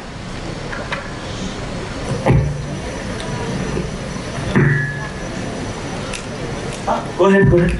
So as ma'am asked that which job will you do? So according to the statistics, it informs me that even after IITs I can get placements up to 10 lakh and bare minimum placements of 6 lakh are being taken by the students who have studied in IIT Bombay. So logically I would see that if after investing so much I can get 6 lakh per annum, I would try something new. I would try social media to get a good amount of money, and because if I succeed also or if I don't, I would learn how to be creative, how to generate content, which in further would, if I go to the traditional job, after that my creativity will help me in that, because even MNCs like Google search for creative people because degrees are with everyone. They check how much creative you are to benefit your firm. So creativity comes from experience, and that experience I will find it from social media first and then use it in the traditional fields.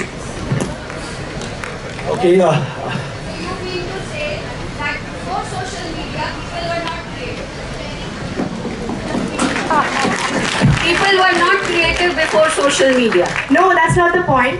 On social media, there's a platform where people can express that creativity and influence millions of people every day. Great. Nice answer. Thank you, ma'am. That when if a child sees that, suppose if I'm a social media influencer, I'm raising funds. If a child sees that, suppose Ori, he earns a lot of money. So if a child sees him, people admire him, saying that I want to become like him, I want that fame, I want to be with the global stars, global celebrities. Okay. And that admiration from others is what is the success for me. That people should admire what I'm doing.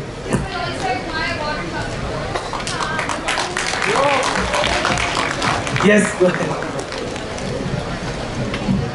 Ma'am, as you just said, I believe even if I were to become a star overnight on social media, I think I would still keep it as a backup plan.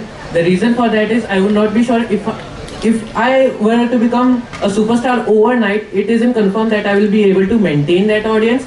Moreover, the second point relates to the first point. That is, the stability of social media is way less than traditional jobs. Traditional jobs offer stable income, which social media does not. And I would like to add to your point of Warren Buffett, like Berkshire Hathaway Class A. One share of that is $6 lakh dollars, right? And there is no social media platform which promotes that shares, and it is the highest company which is owned by Warren Buffett. Yes. Much has already been spoken by both the teams. I literally appreciate the energy that you people have showcased in proving your point. I'll take up one more question. Yes, ma'am. Till I'm not wrong, in London, under 16, social media has been banned. And there are more 2-3 countries. So just a question, for the teens, it has been banned. How do you know, even if can be banned for the other age group, then what would social media do? While the hard workers are working and their work is going to be continued. Ma'am, the banning of social media in countries for young children is to prevent young children from being influenced. This shows that as an influencer, people can be successful in influencing people in their idea. Young children are impressionable, easily take in new ideas and form new opinions just in a second or few. But you said from your team that we know what we should see and what we should not see. So it is just because of that it is not banned, and you never know it will be banned in more other countries. Ma'am, it's as we said that we should see what is right and what is not. So it is from the user side, and as the people, they are very small. They are 16 years. They are just molded. They can go into anything. Like they can go into right and they can go into wrongs. So I would like to say, like, I can come to a conclusion that agreed, social media has its cons and pros again. Every job has it. But do we, suppose a parent, will he allow a child to, when he comes and says, I want to become a social media influencer? As a parent, they will not, because they are concerned about their future. So my main motto sitting over here is that social media should be treated equally with the traditional jobs. I am not saying that it is better, but at least it should be given equal scope. Instead of finding problems in the social media influencing, we should see it as another job opportunity which can cater more people. I am not saying go for it, but everything has its pros and cons. Treat them equally. Thank you. Thank you, debaters. Thank you, participants. I take this opportunity to express my gratitude to all the parents, especially who participated enthusiastically. Now, it is time to culminate this debate over here. So, as it is rightly said by one of the speakers, that either side, they both have their own merits and demerits. However, it entirely depends on an individual's choice, interest, and goals. So, with this, I hand over the mic to my comparers to further proceed with the program. Thank you so much, sir. As curtains on this thought-provoking debate, let's give them a huge round of applause.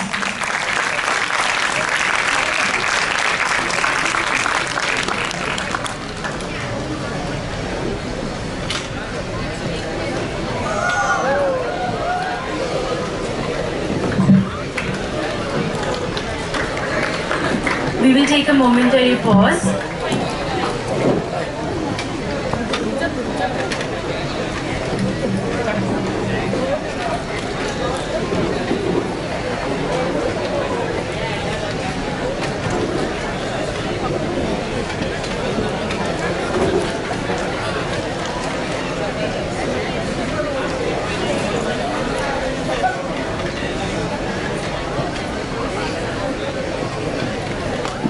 Ladies and gentlemen, hold your breath. We have a magical performance awaiting.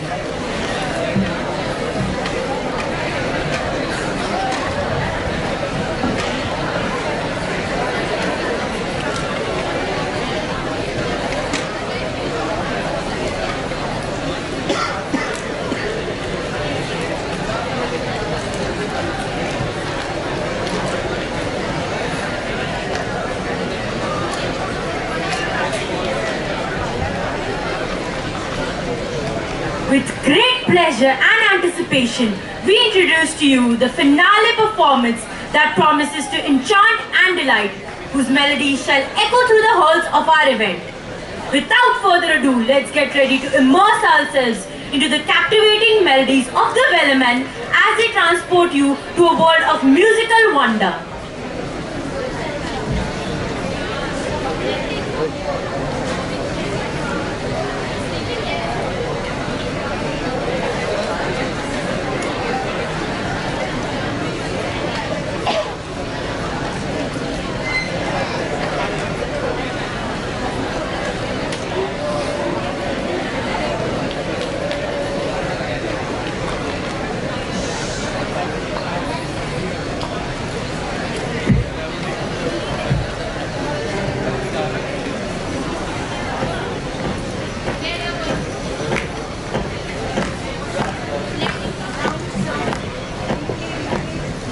Replay, please.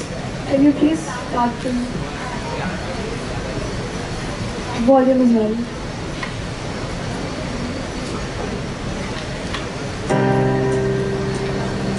Louder. There once was a ship that put to sea, and the name of the ship was a Billy of Tea. The winds blew up her bow, deep down above my bully boy Joe. Soon may the Wellerman come to bring us sugar and tea and rum. One day when the tugging is done, we'll take our leave and go. She'd not been 2 weeks from shore, and down on her a right port. The captain called all hands and swore he'd take that whale and shore. Soon may the Wellerman come to bring us sugar and tea and rum. One day when the tugging is done, we'll take our leave and go.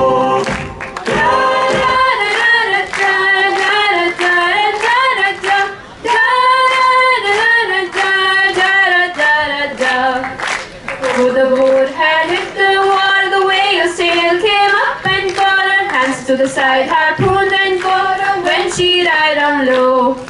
Soon may the Wellerman come to bring us sugar and tea and rum. One day when the talking is done, we'll take our leave and go.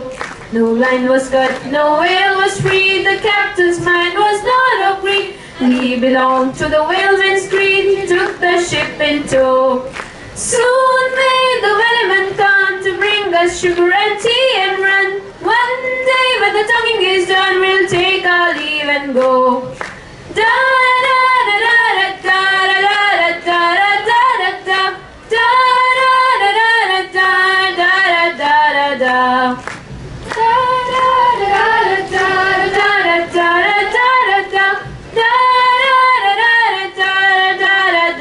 da.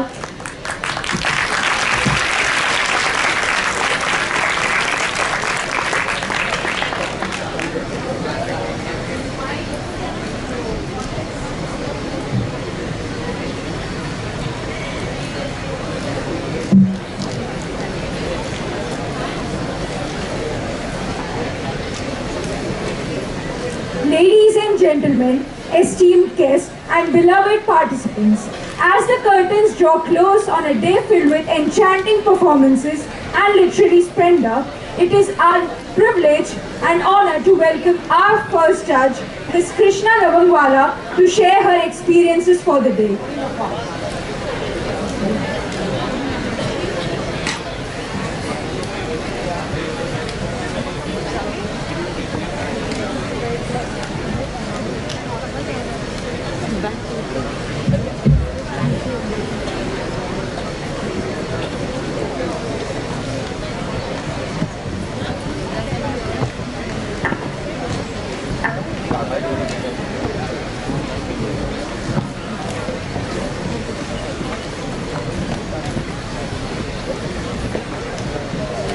Thank you so much. Firstly, I would like to thank the principal, ma'am, and all the teachers at G.D.Goenka school for inviting us. It was a pleasure to see such a beautiful performance by all the students over here. So yes, I think all the students even sitting over here, firstly, a big hand to all of you over here, because to be an audience, it's actually more than performing over here. So guys, please clap for yourselves. Yes. And then for all the participants over here who participated, they did a beautiful job. And the way all of you cheered for your friends, it was fabulous. Like Shashwat and I, we were just turning around and looking that, oh my God, the audience is involved in the performance to the fullest. So guys, a big round for all of you. And another thing that I observed today was that students, when they're performing monologues, poetry, even debate for that matter, one slight observation that I came across was to know and understand what you're doing or what you're saying. Because we were here, we performed, we read lines and everything. But that feeling of understanding their lines, like when the quiz was going on, like Shashwat and I, we were just, there, we were calculating the marks and all, but our ears were here because we were feeling the questions. Like there's so many questions which just the two of us knew, and the audience was like blank.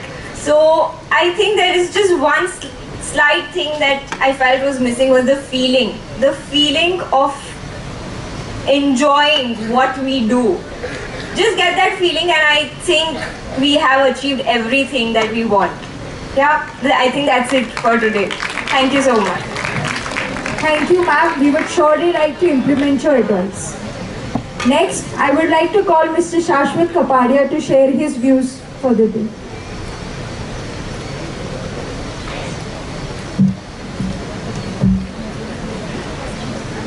Hello. First of all, it's really difficult for me to speak so much. But yes, thank you so much for inviting me over here to judge. And I would like to congratulate everybody for performing over here, whether it's debate, whether it's a monologue or a poetry recitation.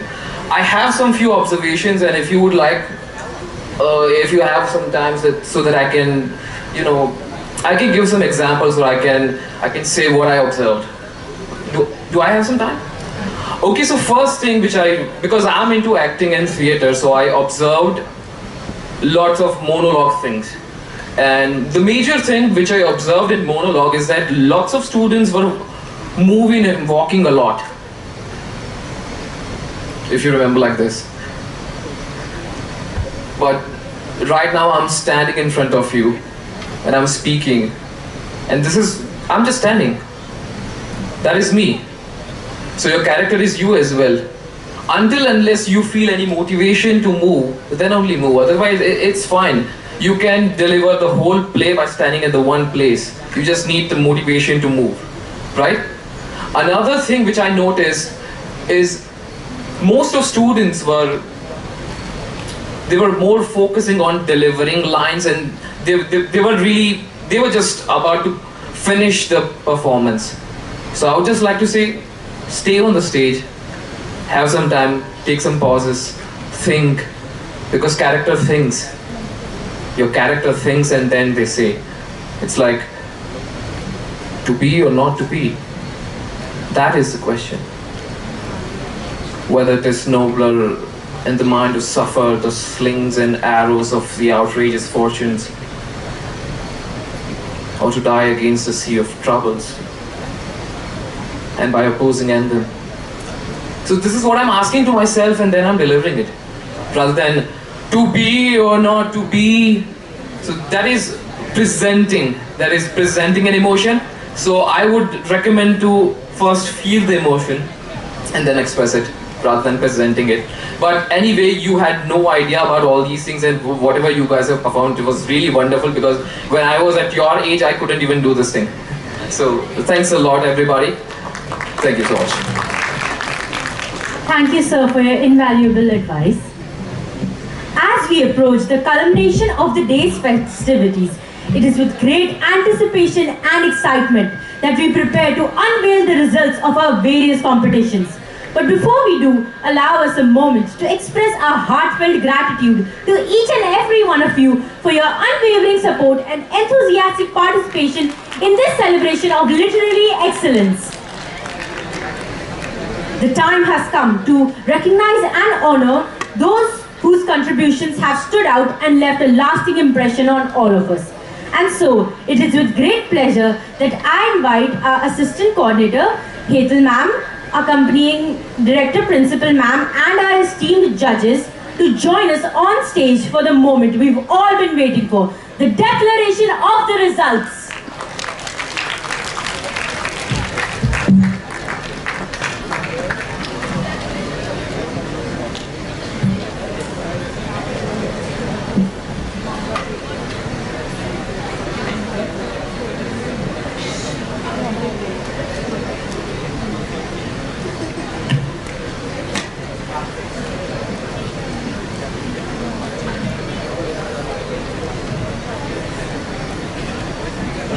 Can we have the stage lights? So Shashwat and I have decided mutually that I'll be announcing the results for monologue and Shashwat will be announcing the results for poetry. And together we'll announce the results. Krishna again will announce for debate. Okay, thank you. In monologue competition at the third position, we have a shared third position between Krishna Agarwal, who played Romeo, and Yajat Malpani, who played Shylock. Can we please have the two participants on stage?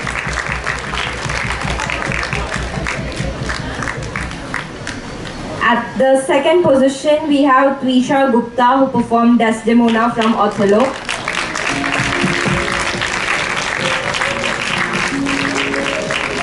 And on the first position, we have Yashasvi Haswani, who performed Ophelia from Hamlet.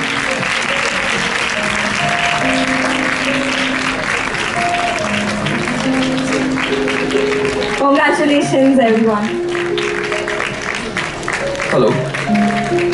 So now results for the poetry recitation. At number 3 we have Twisha Purohit.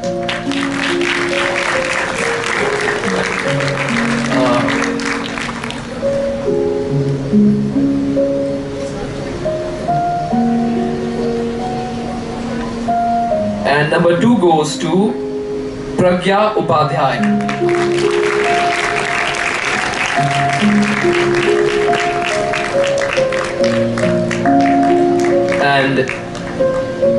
And number 1, Suhani Bharani.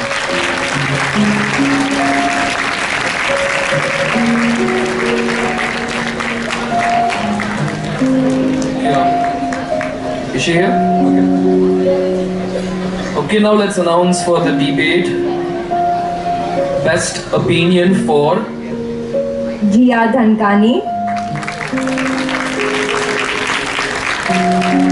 Best opinion against Arav Tiwari. Best interjection for Ronak. Best interjection against Prithvi. And the best debating team was Against.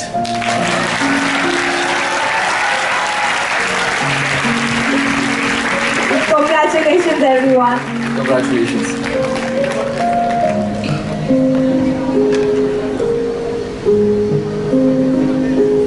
Where's the team against?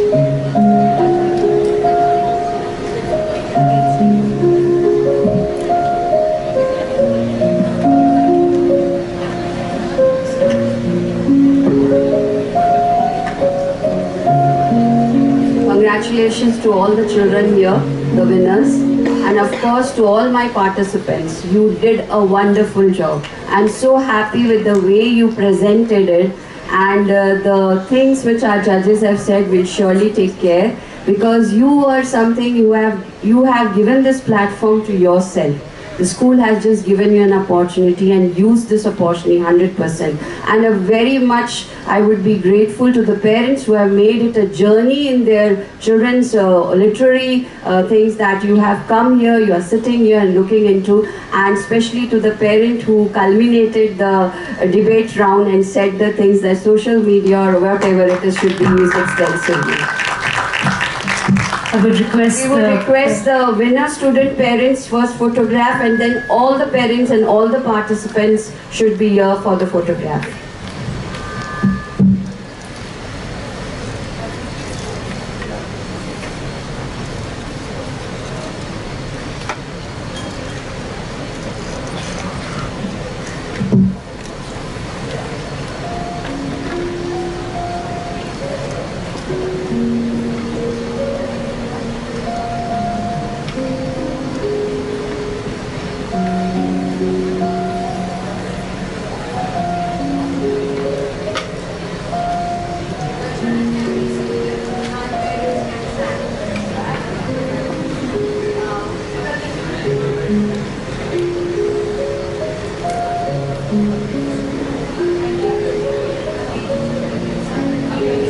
against, the winning team, the team against, come up to the stage quickly.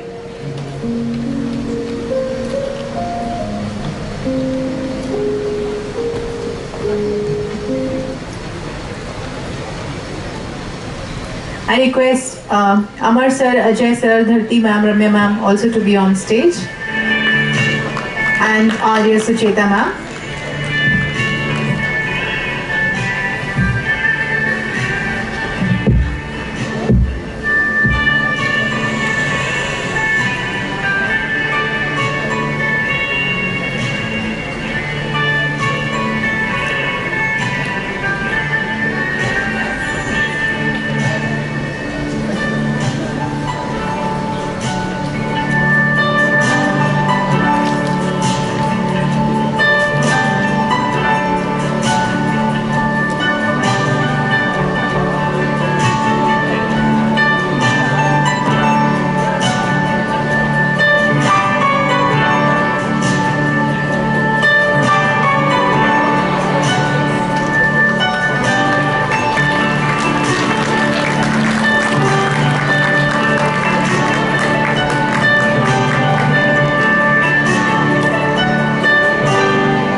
All the participants, they should stand there, and all the parents, participants down and parents, kindly come up on the stage. All the students, you may step down with your friends, you may stand with your friends. So second line can be made on stage. Second line of the participants right can be right here, and parents.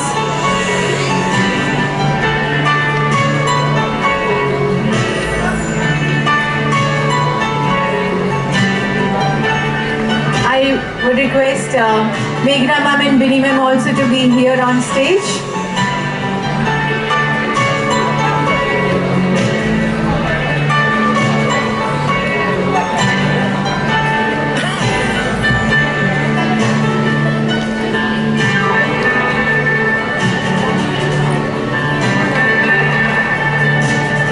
All the people, all the anchors and the people, those who have performed wonderfully as pillars, volunteers, anchors, everybody.